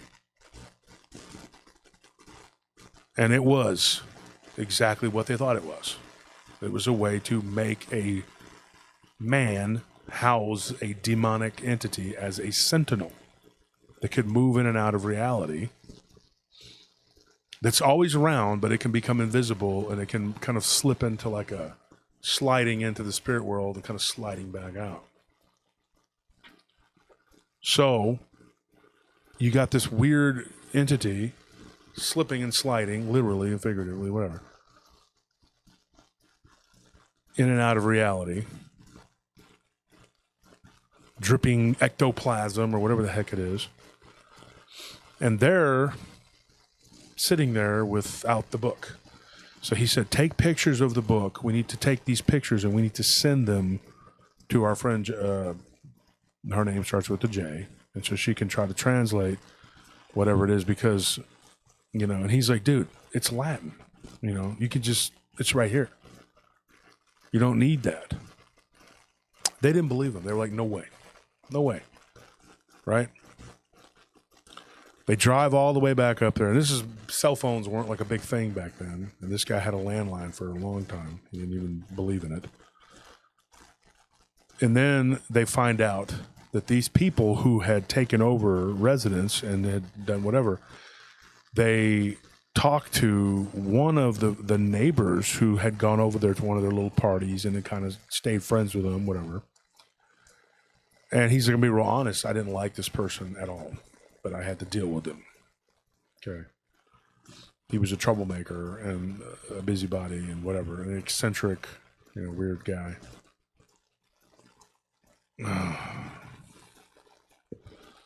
So he talks to him. We'll call him Rod. And Rod said, look, I was involved in one of their rituals. I did it as a goof. He's like, I didn't believe that it was something I didn't believe in it. So he goes, so I asked one of the head women, her name was Sherry, or Sharina, something like that. It was like a weird offbeat name. And I don't give a crap saying her name. I don't really care. Go find her. I don't give a crap.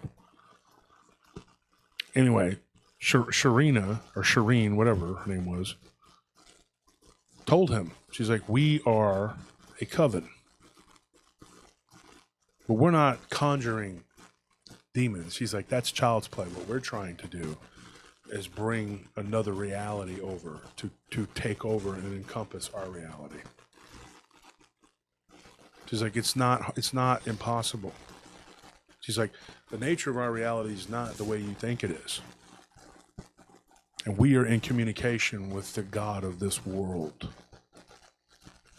And he is going to bring us, he's going to take us to this other reality.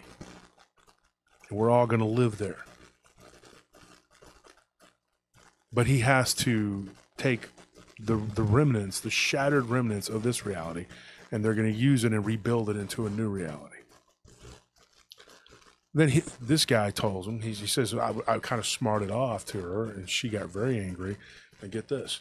He tells her, he's like, well, isn't that kind of like in Revelation, isn't that what Jesus is going to do? Like build the new kingdom of Jerusalem? She got so mad. He said, dude, this is when I quit messing around. I quit effing around. I quit talking to these people. I did not speak to these people. This was the end for me. She turned around. Her eyes were completely black, like completely black. No whites of the eyes at all. And she turned around and she's like, and in a deep guttural voice, she says, don't mention that name.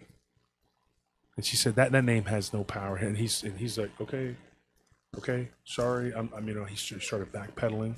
If it has no power, then why are you scared of mentioning it? Exactly. So I told Lee that exactly what you just said. I said, it's funny that she got so upset about it. If somebody mentions Willy Wonka to me, I'm not going to be like, hey, don't ever mention that name. I don't like Willy Wonka. He has no power here. Well, obviously, you just almost had a heart attack when I mentioned Willy Wonka. I know the kid that turned into a blueberry and all. That was terrifying, but you seem very traumatized by it. So, if somebody is not worried about that, then why would you flip out? And then she grabbed him by the throat. He says, dude, this was a skinny, goth-looking chick with black hair. He said, but you could see this evil in her eyes. And this guy, this goofy neighbor, Rod, he's like, she didn't lift me off my feet or anything dramatic like that. But he goes, the grip she had on my throat, I couldn't move. He goes, I thought at that moment she could kill me. She could absolutely kill me. So I'm listening to this, and I'm sitting here going like, what in the heck is this? What is going on? He says, dude, we put that house out of our minds. We're like, you know what? We're breaking the lease. Sorry. We'll pay you whatever relating fee you need. We're all moving the heck out. He's like, me, Randy went our separate ways. We all ended up living in different places, whatever. He goes, I eventually moved out to Seattle. And then from there, he moved down to Oregon, and he lives out in the middle of nowhere, Oregon now. And that's the end of it. So he asks me, he says, what happened? Can you tell me what happened? I said, I can't tell you exactly what happened. I could give you theories. I can give you I can conjecture, I can postulate. Theory and conjecture and postulation, that's all I can do. And I told him, I said, the nature of our reality is not the way we think it is. We are in a war, folks, with forces of darkness and power that far exceeds ours as humans. I'm not here to preach to you. I'm not a preacher.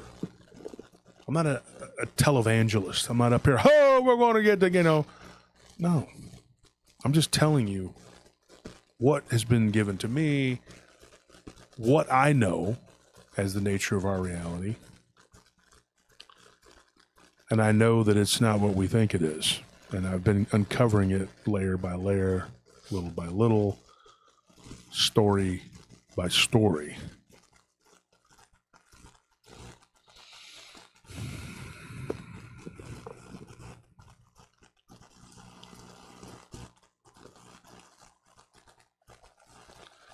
When you look at who runs this world, when you look at who is in control of every aspect and every facet of our lives, they come to you as a child of light. In fact, they even call themselves that.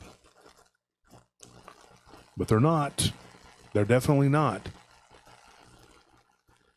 Who they believe is God, and when they get up there and they accept their awards and they say, oh, I'd like to thank God, don't believe for a second that they're thanking the same God that you serve. They're thinking a God, but not the God. Not in the Christian sense. Not even in the Muslim sense.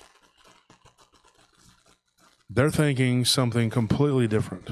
And I wish that I could explain everything I know about these, but a lot of people, I'd lose a lot of people because they're not ready. They're not ready to know everything. They're not ready to hear what I know. And you will think, oh, that's, and I've gotten backlash, a lot of backlash from people who think that I'm cuckoo for Cocoa Puffs, whatever, because I try to tell you. Now, I could sit back and just rest on my work that I've done and just be like, you know what, I'm good. I'm going to write books and, whatever. The book that I just wrote is #1 right now in our category on Amazon. Go look it up. The Bigfoot book's going to come out. I'm sure it's going to do well. I mean, I don't have to sit here and risk my whole everything to tell you these things. But what you think of, these people, they're not just worshiping demons and devils and whatever.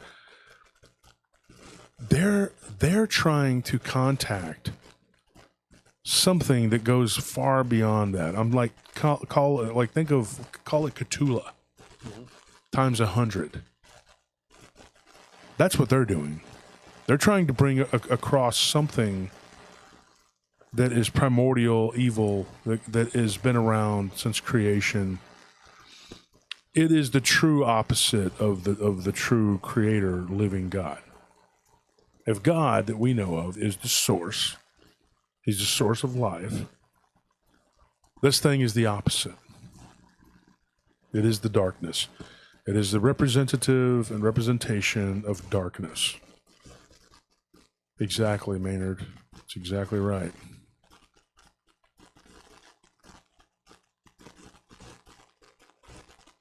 Cooper Young, you may be right about that too.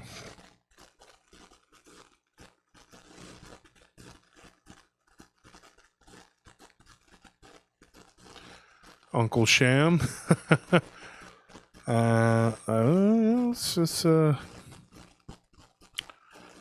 It's hard to say that though, Sham, because when you say that, the knee-jerk reaction is so harsh from Christians because they have been taught that everything is compiled into the King James Version of the Bible.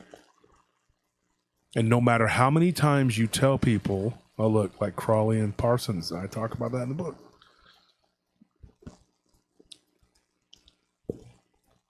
No matter how many times you tell people, look, there was a council back in the 600s. I don't want to get into it. It's a broken record. Things were taken out. The word of God is not to be changed, altered, whatever, but yet they took it out. They put stuff in there. They took other stuff out.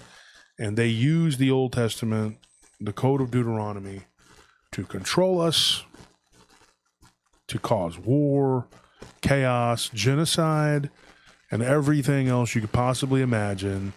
And then they sit back and say, that's the Word of God. I just encourage everyone to get up to speed. I'm not telling you to run off and change your religion and do whatever you got to do. But read about Yahweh and Yahweh and realize who Jesus is telling you. He's telling you. And then there's some people who act, yep, and I see you, there you go. And some people say that Jesus was the son of the devil. Because, and I'm not even allowed to talk against those people because I would be kicked off of this show so fast. Make your head spin. I'm telling you the truth. You come to the conference, I'll talk to you. I'll tell you exactly what. Can't do it here. What this man Lee experienced and what he went through.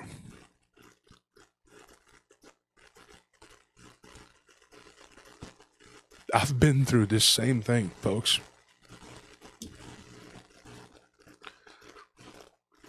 You have no idea what it's like when you actually deal with real evil and when you see it for what it is. I'm not talking about the devil or devils.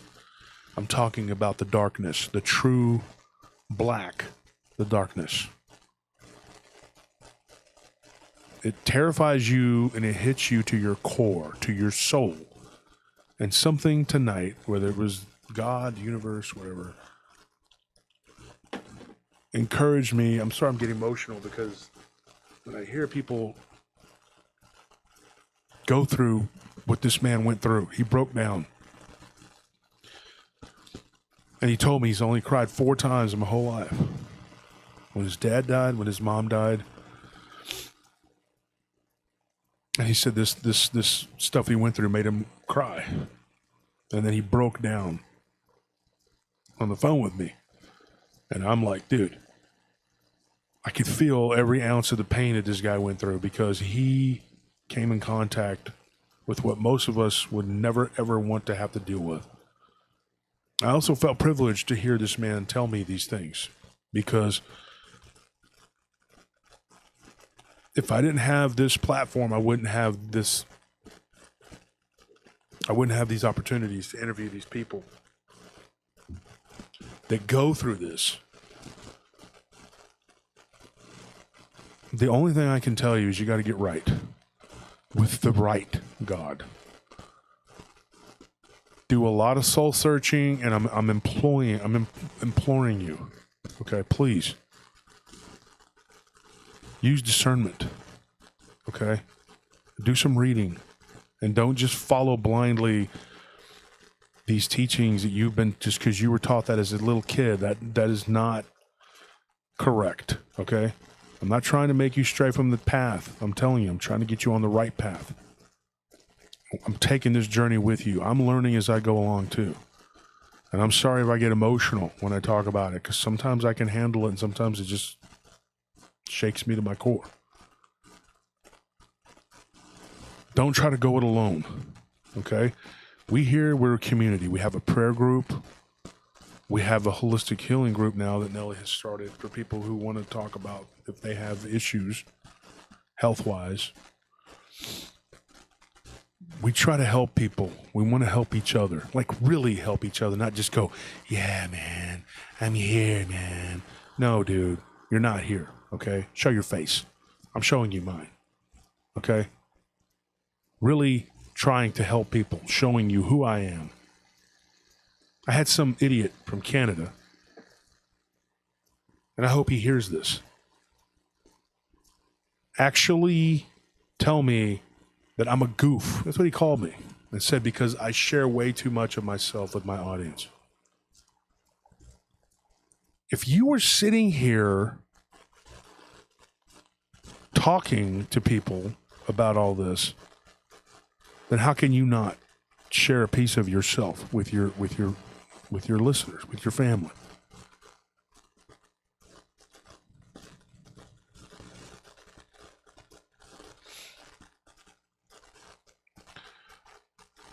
What these people want to do and what they are doing with CERN, the Mandela effect, all these other things, is evil.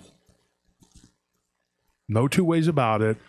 I don't care how you slice a pie, it's still the same pie, just in different pieces. I care about you, my listeners. I care about your soul, because we are our soul. Not this, as Yoda says, is crude matter. It's not what we are. We're much more than that. Your body is a vessel for your soul. These beings, let's talk about Dogman for a minute.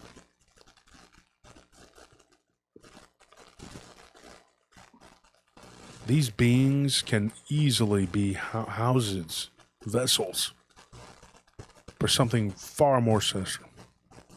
Not all of them. I don't think that everything that moves is bad and evil. Everything that goes bump in the night needs to be shot at, which we'll talk about that tomorrow. Because one of my listeners, what he said he saw in Arizona.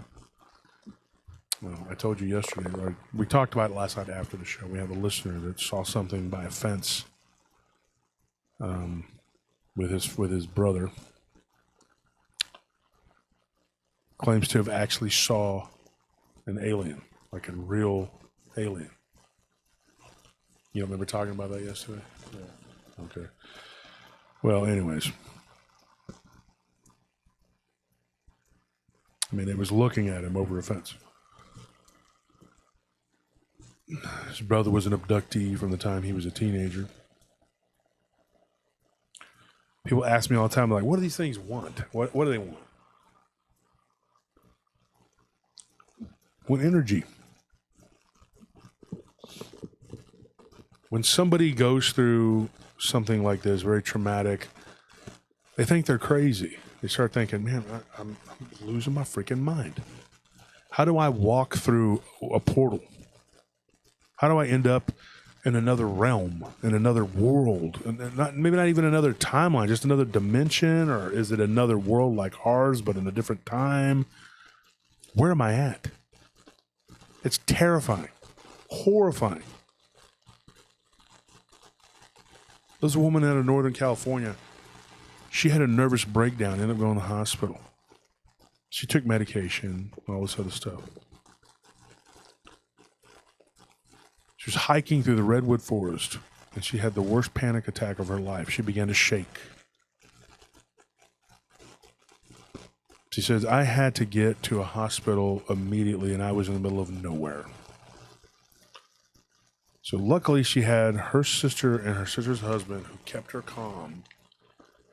She took a copious amount of medication, and then it all hit her at once. And then it bottomed her out, and she ended up going unconscious.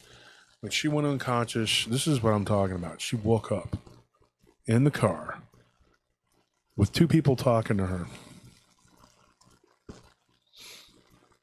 And she says, man, my sister looked like my sister, but decidedly different. My brother-in-law had long hair. All of a sudden, his hair was short. And they're like, "Are you okay?" She's like, "Yeah, I'm fine." They take her to the hospital. She's standing outside of her body, looking at them call the time that she passes away, that she died. This is the weirdest part. Her brother and sister come in the room. They start talking to her. And she's like, "You can see me?" And they're like, "Yeah, we can see you. You're right there." She's like, "Yeah, but I'm looking at my body. I'm dead." And they're like, "You're standing here looking at an empty mattress." And she turns back and she's not there. She's outside. She's standing next to this hospital bed. And she asked me this question. She says, "Have you ever heard of anything like this? It's crazy." I said, "Listen to my episodes of Alternate Realities." And folks, if you don't listen to any other episodes, listen to those. Because the nature of our reality is obviously not the way we think it is. And that could be the key to all of this. So what ended up happening is she believes that she died, somehow woke up in an alternate reality, and now she says, I've never been the same. Now, we had Anthony Ceballos on the show. Mm-hmm. He said that right outside of San Antonio, south of San Antonio, and that location doesn't surprise me. I've heard a lot of weird stuff out of there, near Donkey Lady Bridge, that he walked into a portal and he's never been in the same timeline since. His own thoughts to me, like he's like, I don't know whether I'm coming or going. Doesn't know where he's at. Feels like he's in another world, like another place. Keeps going back, trying to go back to where he came from. That's a very scary thought. When you walk through one of these blurry, dimensional portal, whatever you want to call them, you could end up somewhere where you're not from. Don't know who you're talking to is, she started talking at Thanksgiving. That was like in April, or I'm sorry, and I think she said it was March. Late March, early April, whatever. This whole episode started in March. She says, I ended up at Thanksgiving later that year, and we were talking about an incident that happened when we were children. She's like, when we were children, there was a very specific incident that happened with my sister, and she fell, and she ended up getting a scar on her head, on the side of her head. It was on the right side of her head. And she said all of the pictures, Facebook, everything, Instagram, whatever picture she ever took, she always made sure to turn her head to the side, school pictures, everything, because the right side of her head had a really bad scar. Now, the scar was on the left side of her head, and always had been. She's like, I'm sitting there, and I'm about to have a full-on panic attack, and I think I'm crazy. And she's like, I don't know what to think.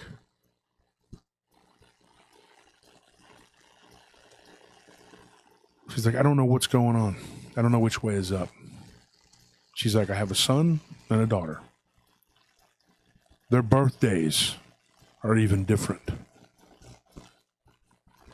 She's like, specifically with my son, I remember him being born. I went into labor, and it was 36 hours of pain and suffering. And he ended up being born, and now she's like, no. The labor was 26 hours, and it wasn't even on the same, he wasn't even born on the same day. Everything is different. Point being, when I talked to Lee, one of the things he told me, he says, Wolf, man, I feel like I'm losing my mind. He's like, I went through one of these blurry doors. There was this crappy, and in his opinion, tasteless wallpaper in one of the bathrooms, and it was an ugly throw-up green color. Had these weird little, like, sort of octopus sea creatures, whatever. He says, I go through one of these portals, I go into the bathroom to put water on my face.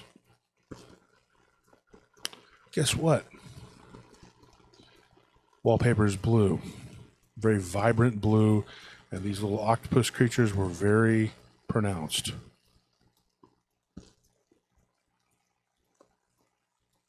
Huh? Very weird, right? Very weird. He says, one day, I go into the restroom and I sit down to do my, my business, whatever. He goes, I look over and I'm like, whoa. He's like, the shower curtain's different. It's not the shower curtain I bought. It's a different shower curtain. The sink isn't even where it was supposed to be.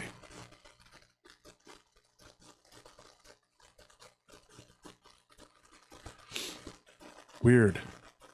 Furniture looked different. There was furniture that was already there. Goes in. Furniture's moved around. Totally different. Totally different place. Everything is completely different. This woman up in Northern California, I'm not going to say where she's from. She works for a company. It's kind of a sensitive thing. I understand that. A lot of people don't want to, they don't want to think they're crazy. They don't want people thinking that they're crazy.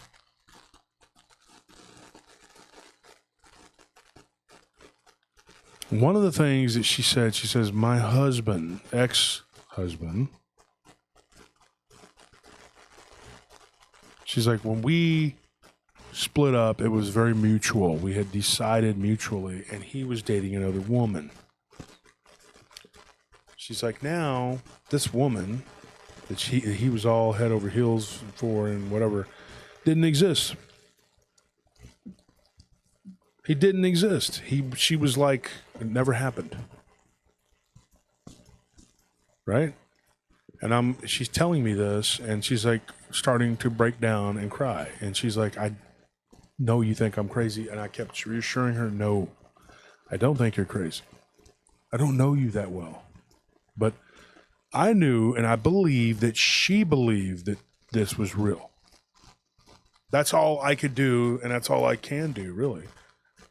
And when I told her that, she kind of got defensive. And people don't want to hear, well, I believe that you believe that, because psychiatrists will do that to you.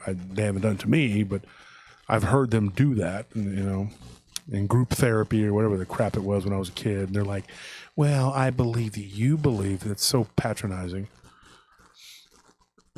But, yeah, it's disgusting. But she was like, what do I do? I feel like I'm not where I'm supposed to be. Something happened in the forest. I had an anxiety attack out of nowhere. But here's the interesting thing. 2 months before her bad anxiety attack in that particular spot, her husband and the girl that he was supposedly that didn't exist anymore, he might have existed but wasn't going out with her. Guess what?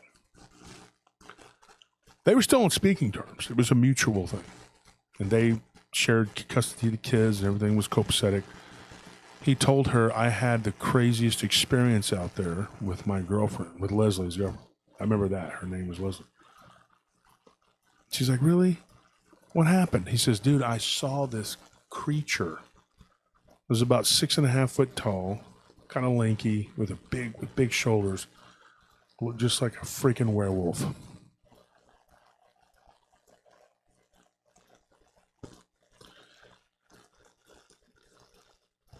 This is how I got the story. Barely talked to this guy. I just corresponded with him a little bit, told me the story. He says, my wife's got a really freaky story. I don't know if I believe her, but you can get in touch with her. I said, okay, I'll do that. Get in touch with her. And she goes through this whole scenario and then goes back to how he was with this girl. So then I'm like, wait a minute. I was like, back up, wait a minute. I talked to this guy.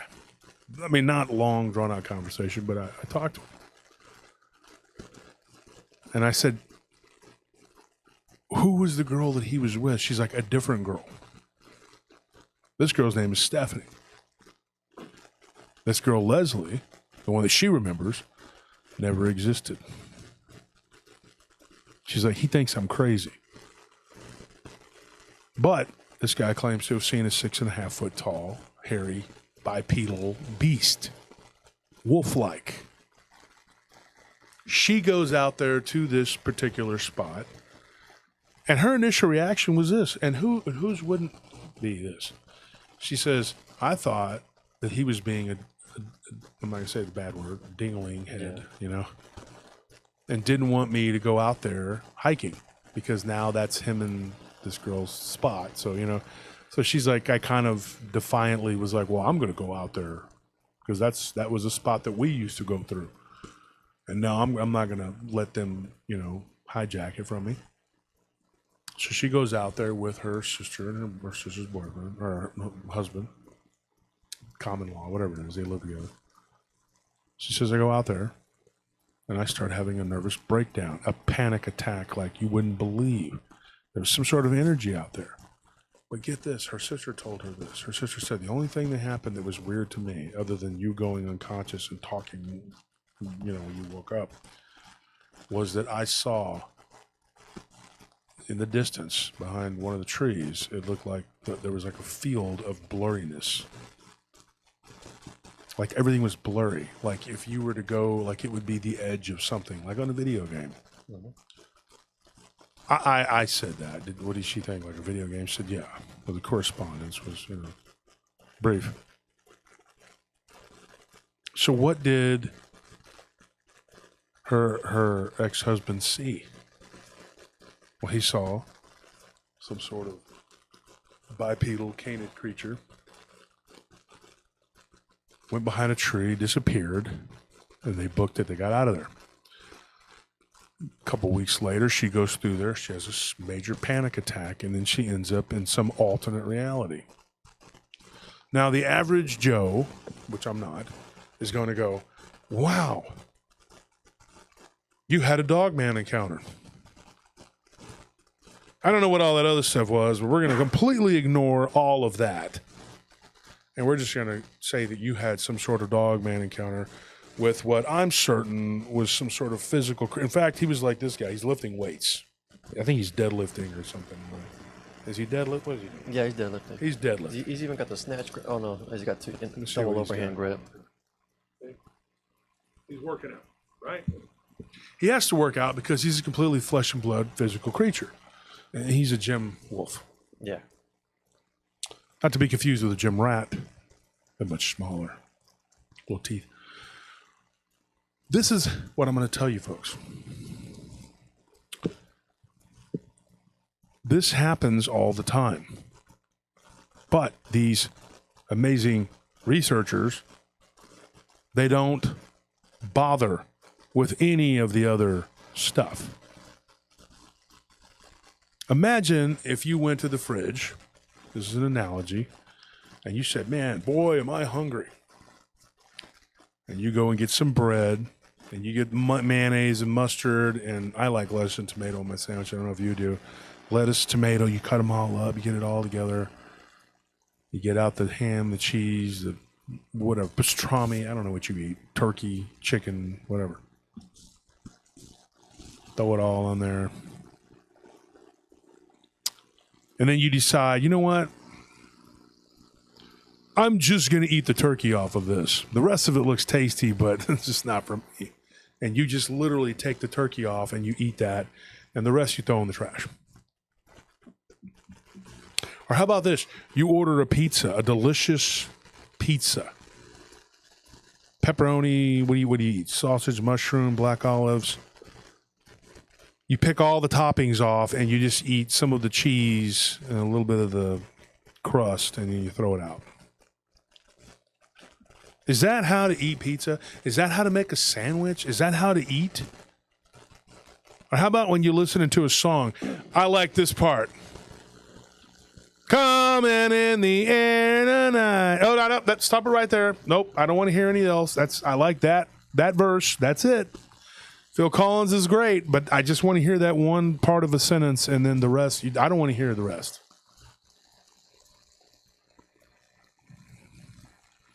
Making love out of nut, and you stop. I like Air Supply, but we're not going to go. We're not going to say any of the other words. Making love is all he needs to say. That's it. We're just going to. That's the whole song, isn't it? Because that's what we're doing. I talked to a ghost researcher the other day. Oh, that was a great conversation. She was awesome. Yeah, she was awesome. Awesome. You talk about werewolves. Boy, well, that conversation started off awesome. And I said, well, you know what? When my book comes out, I'm afraid it's going to be #1 in the ghost category, lady. She laughed. Oh, well, I don't know about that. I do. You know why? Because you're making a ham and cheese sandwich with no ham and no cheese. How about that? Because people are having experiences that they're even afraid to tell their own families because, ooh, you're crazy. And maybe some people are. But I'm not going to throw somebody's story out for that chance because I'm not going to take that chance. Because maybe you're the only person that person has to turn to. You know how many times this guy's sitting across from me and Tony, Nelly, me, my brother, Scorp, all of us, even Zane, all of us. Barton, my former co-host, Armando, all of us. Had somebody say, thank God that I can tell you this. Or I wanted to tell people this, but I thought they would think I was crazy. Or I hope you guys don't think I'm crazy. I'm not crazy. I just wanted, that's what we're here for. I don't go around advertising that I'm boots on the ground, but I do boots on the ground. I don't go around advertising that I'm a therapist and that I'm here to help people. Don't you know, I'm just a good guy. No, I don't advertise that, but I do try to do that for real, not just pretend and market myself that way, because that's what real people do. And I didn't tell this person, oh, you know what? You're crazy. I'm not going to listen to you. You didn't have that experience out there. I talked to your husband. He says, you're nuts. And he did. He said, I don't know what you could talk to her. She's got some crazy story. I was like, dude, you just told me one. How come your story's not crazy, but hers is? Because what if it's all related? Because that's the problem, isn't it? It sounds like we're at an impasse. Sounds like we can't trust compartmentalization. We talked about this last night, wasn't it? How serial killers were for years getting away with what they did because they would just move to another county, another state, whatever. Yep. There was no cooperation between the different departments. True crime is littered with that. What do they say on those shows? Well, we tried talking to San Fernando, and then then the Fresno didn't want to cooperate, and blah, blah, blah. Next thing you know, it just didn't work out. Well, Norfolk County didn't want to cooperate, and the next thing you know, blah, blah, blah. That's how it goes. Meanwhile, this person's running a rampage, killing everybody that moves. Well, we showed up on a scene, and this person's head was stuffed up their rear end. No foul play involved. We're going to let the county over there take over and let them deal with that. Over here, though, case closed. This was definitely an accident. I think the guy choked on a raisin. Right? It's not no more ridiculous than some of the crap that comes out. I'm not saying that a person who specializes in ghosts is not as qualified to do Bigfoot research or whatever, or they're not qualified. I'm not saying that they should all stop what they're doing and just focus on, no. But you need to start taking into account the whole thing. I'm proud as punch that my book has hit the #1 spot on ghosts and hauntings, right? Yeah. Because that's what it is. As much as you want to believe that this thing is just a snarling, just a beast,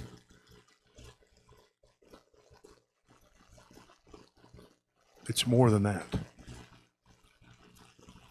It's straight out of a nightmare, and we don't know which door it came out of, and we don't know which door it's going to walk back through. We just know that it is here, and it walked through some door. And some of these people can see it, and some can't.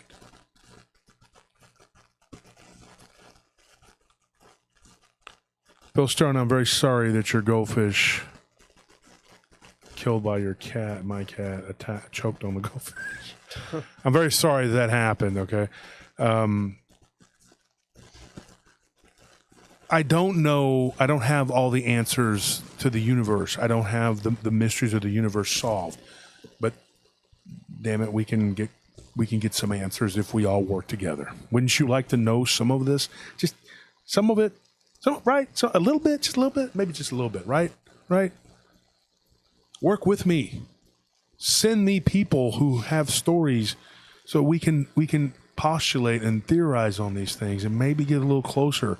I don't think that these mysteries are unsolvable. Okay? It is fun to have these mysteries and for them to be there, but at some point, some of these things can be looked at and you can go, wow, look at this. And that will bring you closer to the nature of your reality. And let me tell you something, folks. I'm probably going to be gone. I may not even be here when you figure it all out. Keep up the good work. Keep up the good fight. Don't stop looking for answers to the nature of our reality, because that is the most important thing. If you understood the nature of our reality, then you would understand how to survive, how to transcend, and how to stop these things from happening, and how to stop these creatures from doing what they do, stop these things from abducting you.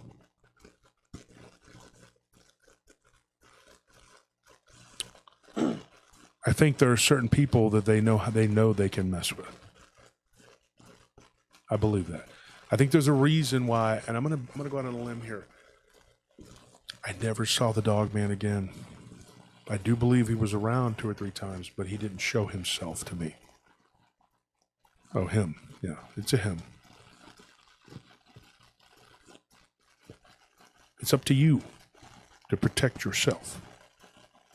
I don't live in fear of it anymore.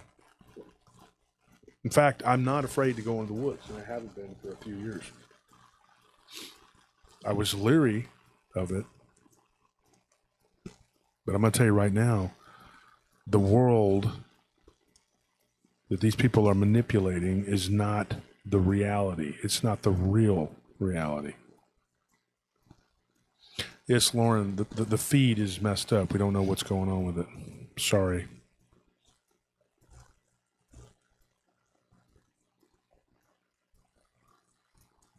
So anyways, folks, I just wanted to come out tonight and tell you that story because we were talking about the nature of reality, and I thought, you know, I'm not going to be able to talk about it tomorrow because I got a full plate of stuff to talk about tomorrow.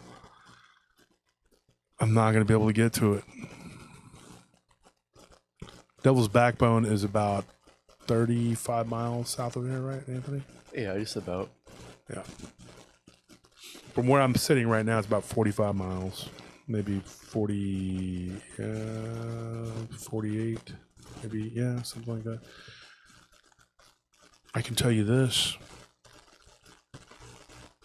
Just because you see something doesn't mean you need to go take medication and that you're crazy. Because I see it too. Yeah. We've seen these blurry things. if you sit back and you let these people dictate to you what reality is, it's an agreed upon lie, then it's on you. What happens? Killer Kane, I know where you're at. You're over there, yeah. Thank you for everybody who donated. Thank you for everybody who tuned in. I just knew that if I didn't get this story out and wasn't able to tell you, I wouldn't be able to do it tomorrow. And I got a guest coming on Friday, and it's going to take up it's a very, very popular, famous guy coming on Friday. Sunday, we have stuff to talk about. And then Tuesday, we have a show about this guy who should not have brought something home. Okay? Yeah. For lack of a better, it's a very powerful story. You need to hear this. Okay? You have to understand the nature of our reality, but you have to scratch the surface and then go deeper and deeper and deeper and keep scratching, keep digging until you find the truth. Don't stop. It's going to require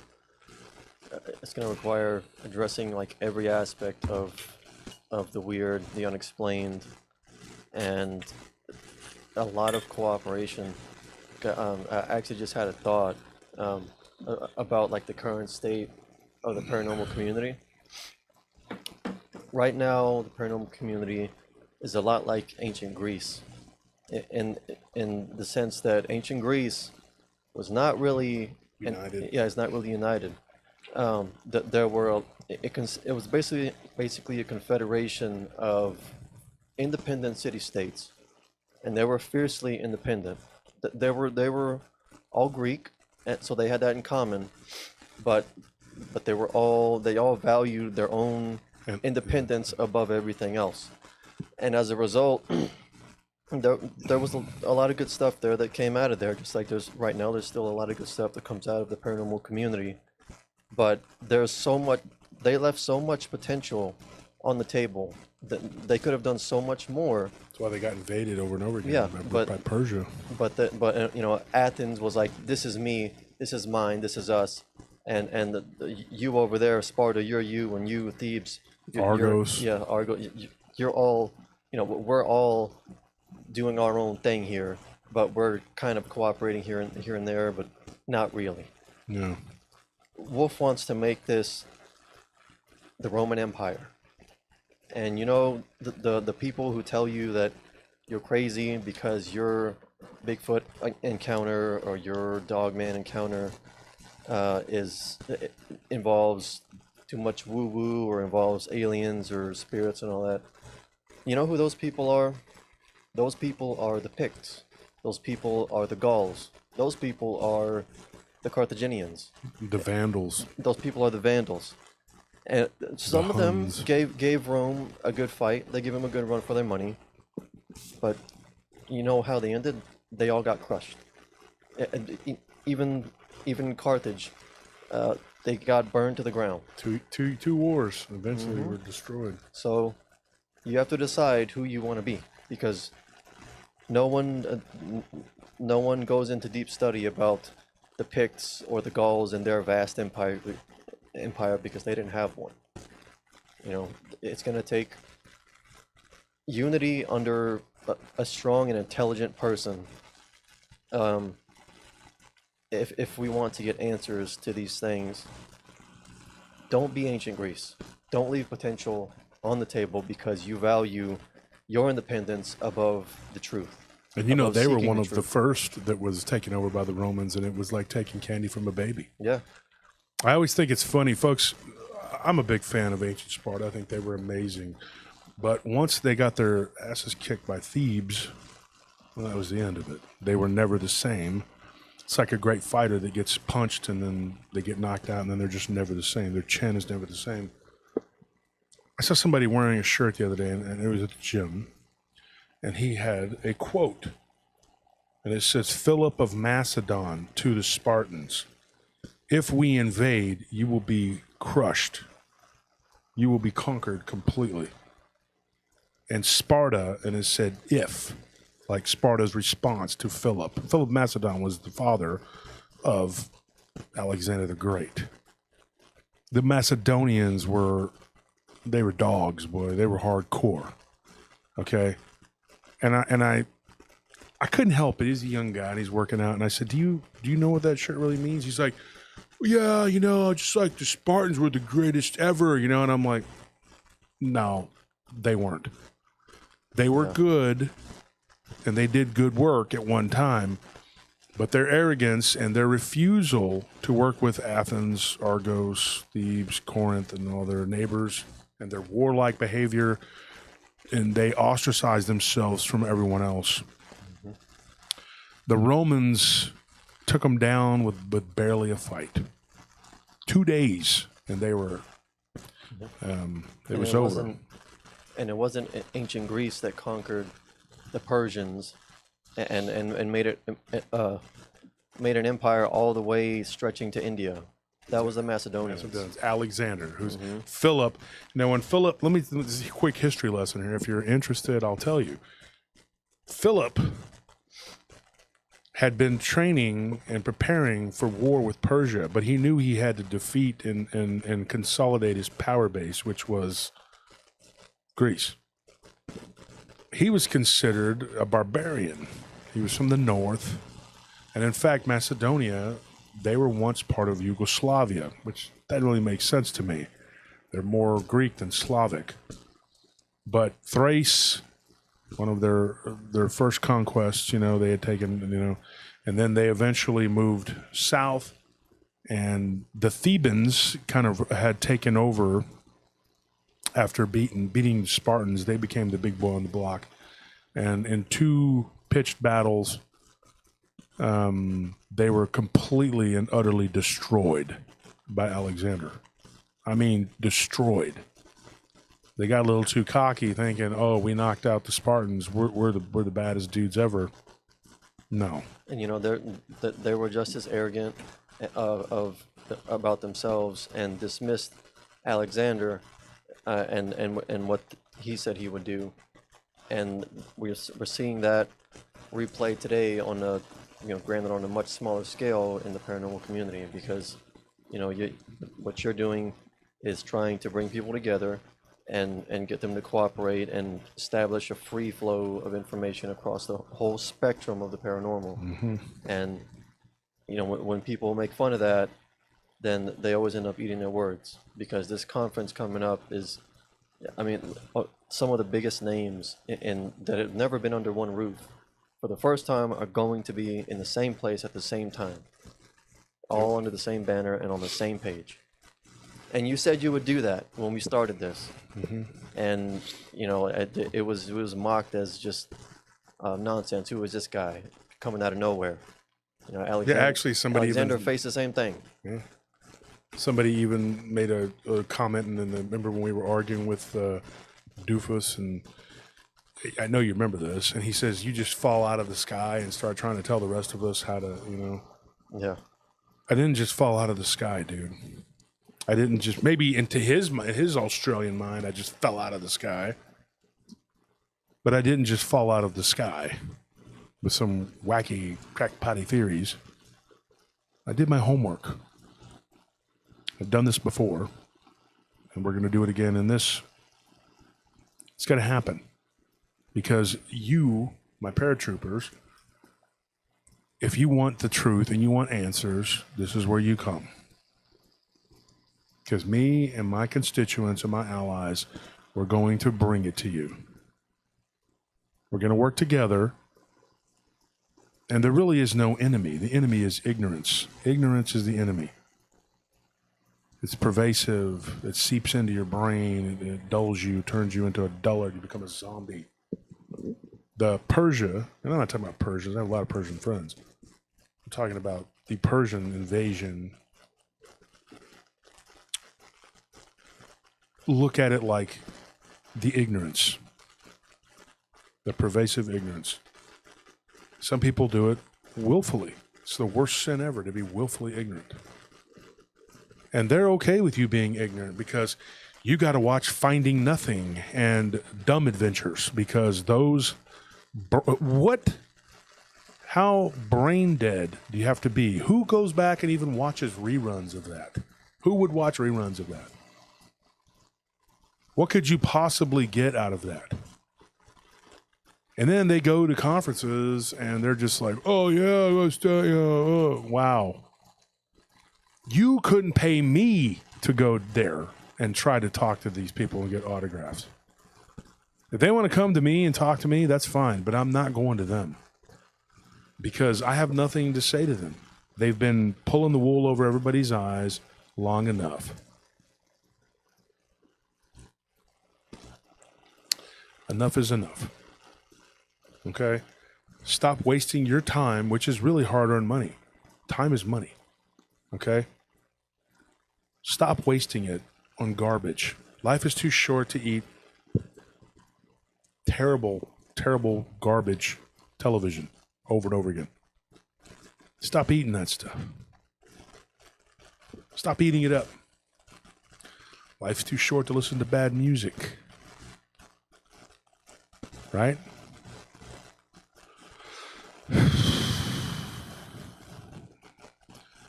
We, as a community, have to come together and we have to stop buying into all this bull crap, and we need to start supporting one another and our projects. There are people out there in this field that are doing amazing things. They're doing great work.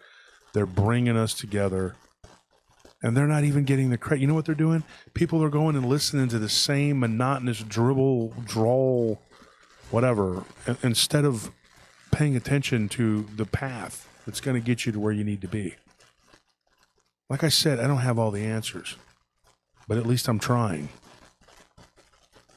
And what Anthony said, the analogy about Greece, that's a very good analogy, Anthony. I didn't even think of that, about the Greeks.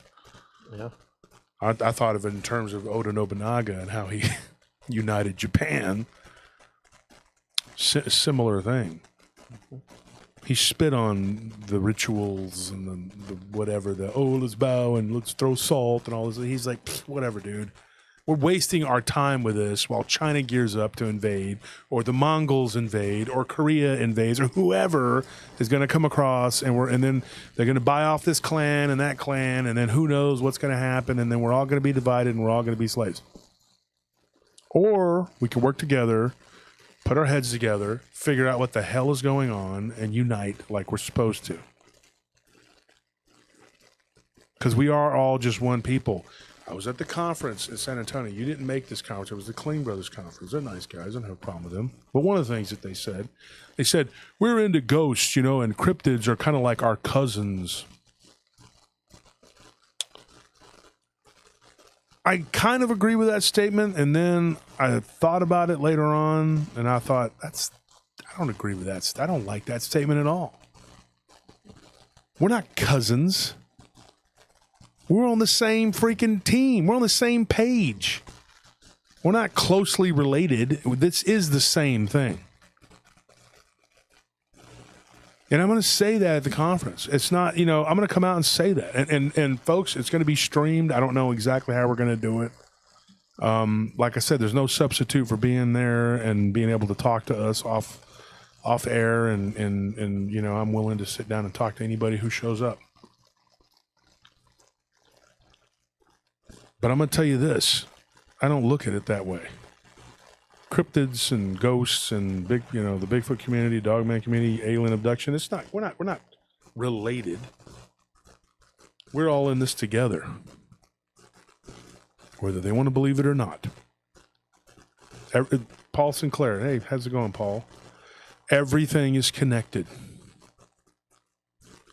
Now, like I've said before, some are going to gnash their teeth and others are going to jump for joy. But the fact is that if we just keep kicking, the door will fall in. It's going to happen. It has to. And there's going to be dissenters and backstabbers and betrayers, and there's going to be Judases, and they're going to do what they're going to do. Let them go. Let them go. Go on your own. Make your own little groups and see how far you get. Because this is where it is. This is where the truth is coming. You know, Paul Sinclair, guys, wrote a great book, got a great show, Truth Proof. Check it out. Can't say enough good things about it. A lot of good guys out there working hard, doing what they're doing. Good people. We're all in this together. But if you choose to be an enemy, then you're an enemy of the truth. And you'll be treated accordingly. Okay? Lead, follow, or get out of the way. I didn't ask to be the leader. I'm not a power-hungry madman. All I want to do is lead you to the truth of as far as I know it and bring you what I have so that you can not feel alone, not be alone, and know that your experiences are important and your friends' and family's experiences are important. Nobody has to suffer alone. That's it. And from now on, this is the way it should be. If the UFO community doesn't want to hear your story, bring it to me. If the Dogman community doesn't want to hear your story, bring it to me. Or Paul, or somebody that's going to hear you. Oh, you saw some ghosts. You saw a Dogman. Why not? They're the same thing. You know, I said this to somebody the other day. He says, what? And he wasn't, this isn't a bad guy. He's not a bad guy. He's just a young guy. And he was and he says, what makes you qualified? The way he worded it was kind of snarky at first. He said, what makes you qualified to you know, make the distinction, what we're seeing, what I'm seeing, what everybody's seeing, whatever. And I said, dude, nothing makes me more qualified than you, except that I've fielded about 1,000 reports on each subject per year for the past 10 years.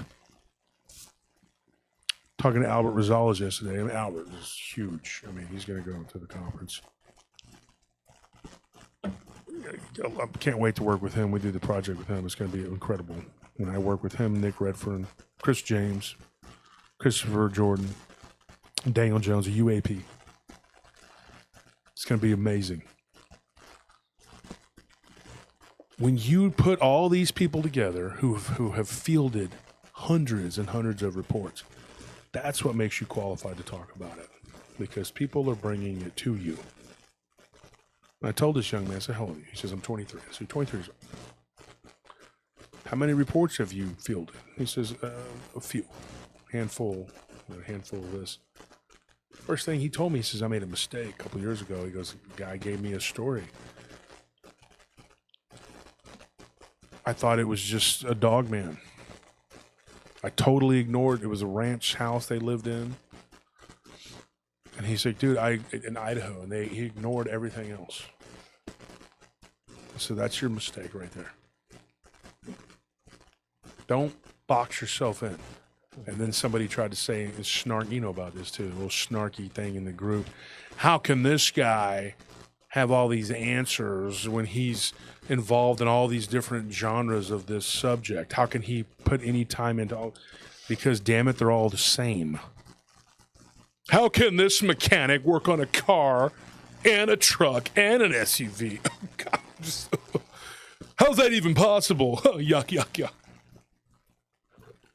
I don't know. My mechanic works on my car, my SUV, and my truck. He does a pretty damn good job. His name's Daniel. Does an awesome job. Maybe it's magic. Maybe he's got underwear gnomes working in those vehicles that come up out of the earth and they fix everything magically. And I always imagine that they're going, hip, hip, hip, hip, hip, hip, hip. And then they're happy. And then when it doesn't work, they're like, nope, nope, nope, nope, nope. And then they go back down and they come back up with their little manuals. And then they read it in their weird little Icelandic language. And then they go back into the car and then they fix it. And then I'm like, yay, my SUV's fixed. Honey, the underwear gnomes did it again. They fixed it. That's awesome. I'm glad Daniel has those little dudes working for him. It's not rocket science, dude. Okay? When you fill the report and somebody tells you that there's 5 or 6 different things going on, just pay attention. You don't have that kind of time? Are you that kind of guy that you know what? He's looking at the Pop-Tart. This thing says 3 minutes. I don't know about you, but I don't have time for all that.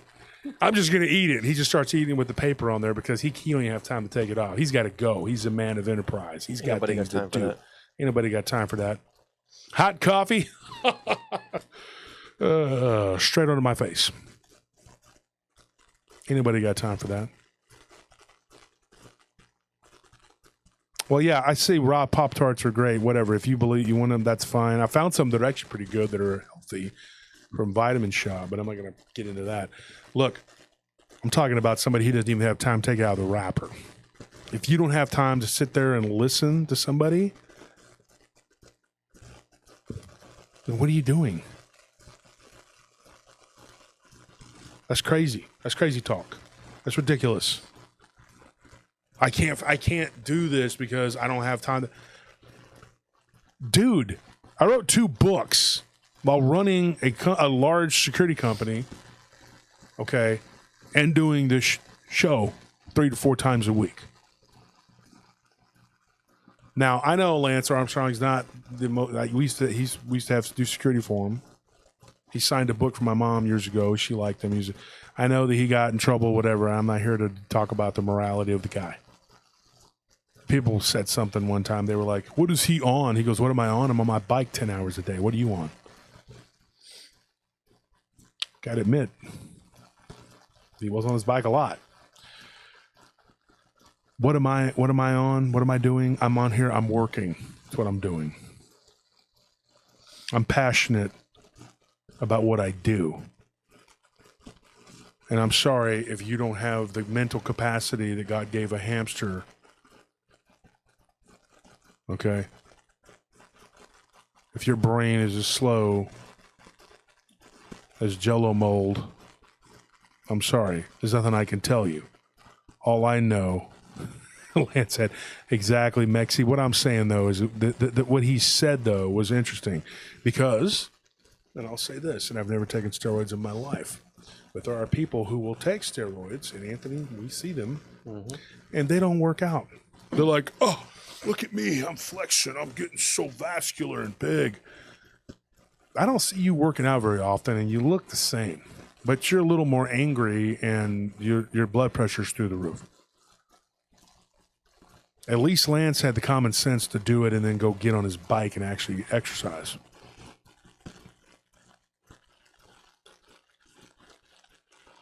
I don't condone the use of anything like that. Well, what I'm going to tell you right now is I do what I do, and people can criticize me, and they can talk crap, and they can say whatever they want, and they can make all these little hate groups, whatever. You're mad because you're irrelevant, and you will be a footnote, not only in history, but even in this community. You're going to fall by the wayside because you're not doing anything. Everybody wants their own little niche, and that's fine. There's room for everybody to eat.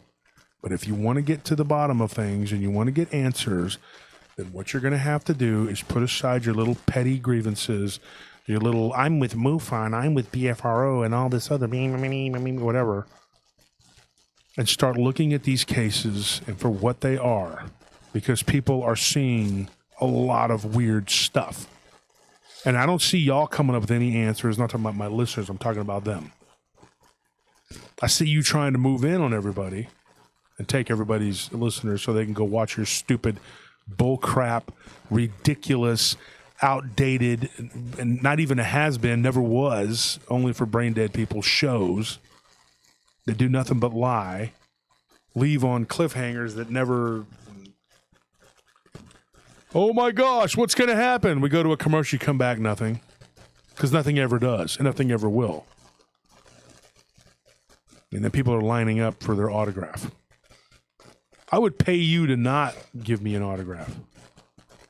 It's embarrassing to me. It's like going to eat at Applebee's. I'm going to give you $100 to go away. Yeah, I'm going to give you $100. I'm going to tell you a funny story, folks, and I'm going to bail. One time, I hate corporate food. I hate Olive Garden. I hate Applebee's. Chili's. I won't do it. I can't do it. I can't do it. I got taken out to eat at Chili's by some dear friends of mine, and they ordered fajitas, and the tortillas tasted like they had bought them at the grocery store. So it was all, I can't I can't do it, man. I cannot eat corporate food.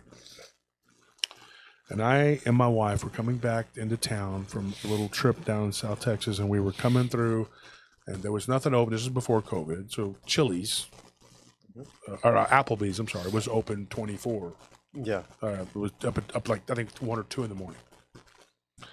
So we stopped and we got some food, and I just couldn't choke it down. And you look at me and you're like, this guy didn't eat it. It definitely sucked, right? And my big fat butt could not finish it. I couldn't eat it, okay? And I was like, this is horrible. I would rather go and get a frozen pizza and not even cook it and eat it. And I'm not joking. So I had quite a bit left over, and we're at the Y. You know where the Y is at over there in South Austin? Yeah. Okay, we pull up. There's a homeless guy there. And the guy was hungry, obviously. I said, are you hungry? He says, man, I'm starving. And so I looked down at the box of Applebee's, and I actually felt ashamed to give this starving homeless man. And it was in the black container where it looks like it's something good, but it's really not. Yeah. And he goes, oh, what is that? Carino's? Carino's is actually pretty good. It's one of the few corporate Italian places I could stomach. And I was like, no, it's, and I kind of waited, and the light turned green and said, it's Applebee's. And I took off. I drove out of there, and my wife was like, what's wrong? It was like, you were embarrassed. I said, yes, I was. I was actually embarrassed to give this poor man Applebee's. He probably didn't even eat it. He just went hungry. He just sat there, and he's just like, well, I guess my pet raccoons will have something to eat later. The raccoons fall over. Look, if you want to eat that and you want to watch that kind of stuff, that's on you, man. You do what you got to do. We'll be here for you when you come back and you've been through the desert and you're starving and you're thirsty. Yeah, Deborah, last time at Olive Garden 25 years ago, the chicken parm was frozen in the middle. I will say this. We did security at an Olive Garden, and that Olive Garden was haunted. It had some weird stuff going on there, and some of my guards had reported some weird things happening there. That was the only interesting thing about the place. We learned that they're real good with cans. But I just don't eat corporate food. I mean, and you live in Austin, this is a food mecca. There's no reason for it. Go to Reali's. Italian food is amazing. Serrano's is a chain here. It's got really good food. Lupi Tortilla is a chain, but it's got pretty good food. And they're not mega big corporations, Torchy's was really good until they got big, mega corporate, and then they started kind of messing up. And once they get all big and they move out, then they kind of get... I'm just not big on it. Like Eddie V's here is a great seafood place. Only 2 of them here. And then, Freitas is there's just one, and it's the best seafood. You go to these places because you get to know the owners. They're nice places, but they're mom and pop places. And that's how I deal with stuff. I don't like the big corporate. I just won't do it. We have my mortgage broker. Every time we go to meet him, let's go to Cheddar's. Let's go to Applebee's. Let's go to Chill. It's like, dude, gyms or whatever.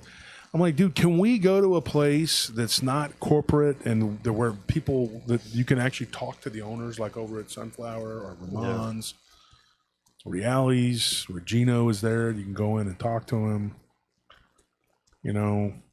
That's the kind of places I like. And Gino's is haunted too. But those are the kind of places I like to go to, and that's what this is. Like I said, somebody had offered to buy us out, and we had a team meeting, all of us, and we were like, dude, why would we sell for that? First of all, it wasn't a minuscule amount of money, but it wasn't, it would solve some financial problems, but we would lose our souls, our identities. And I'm just wasn't having it. And the main reason is because of you, the listeners. What would happen to you? Where are you going to go? Chili's? All right, folks. I'll see you tomorrow. I'm so excited that we're actually going to be here tomorrow. So, you know, we got a lot of things to talk about tomorrow. We're going to hit it tomorrow. We're going to drop it like it's hot. The chat wasn't as big today as it usually is because this was an impromptu show, but we still got 470 something people, and, you know, like an hour and a half notice. You know, we're doing something right? Check out the book. It's for sale. The Bigfoot book will be out probably Monday or Tuesday. Yeah, just about. That's it. Come to the conference. Have fun. Let's have fun. Let's have a good time. The hotel that I'm staying at is where most of the people that are going to be speaking are staying at. We're going to have a good time. We're going to have fun. Barton's like, he's already talking about, man, you know, we're going to have a blast. We're going to do this. I'm like, are we going to be at the conference or are we going to the club? What's going on, dude? We're not going to the club, man. All right, folks. I love you all. I sincerely mean that. If you need anything, message me. My messenger, you can Facebook, hit me up. Let me know that you're listening to the show. I'm Josh Turner 940 on Instagram. I post on there sometimes. We can talk. Tell me your stories. I'd love to hear them. Thank you and good night.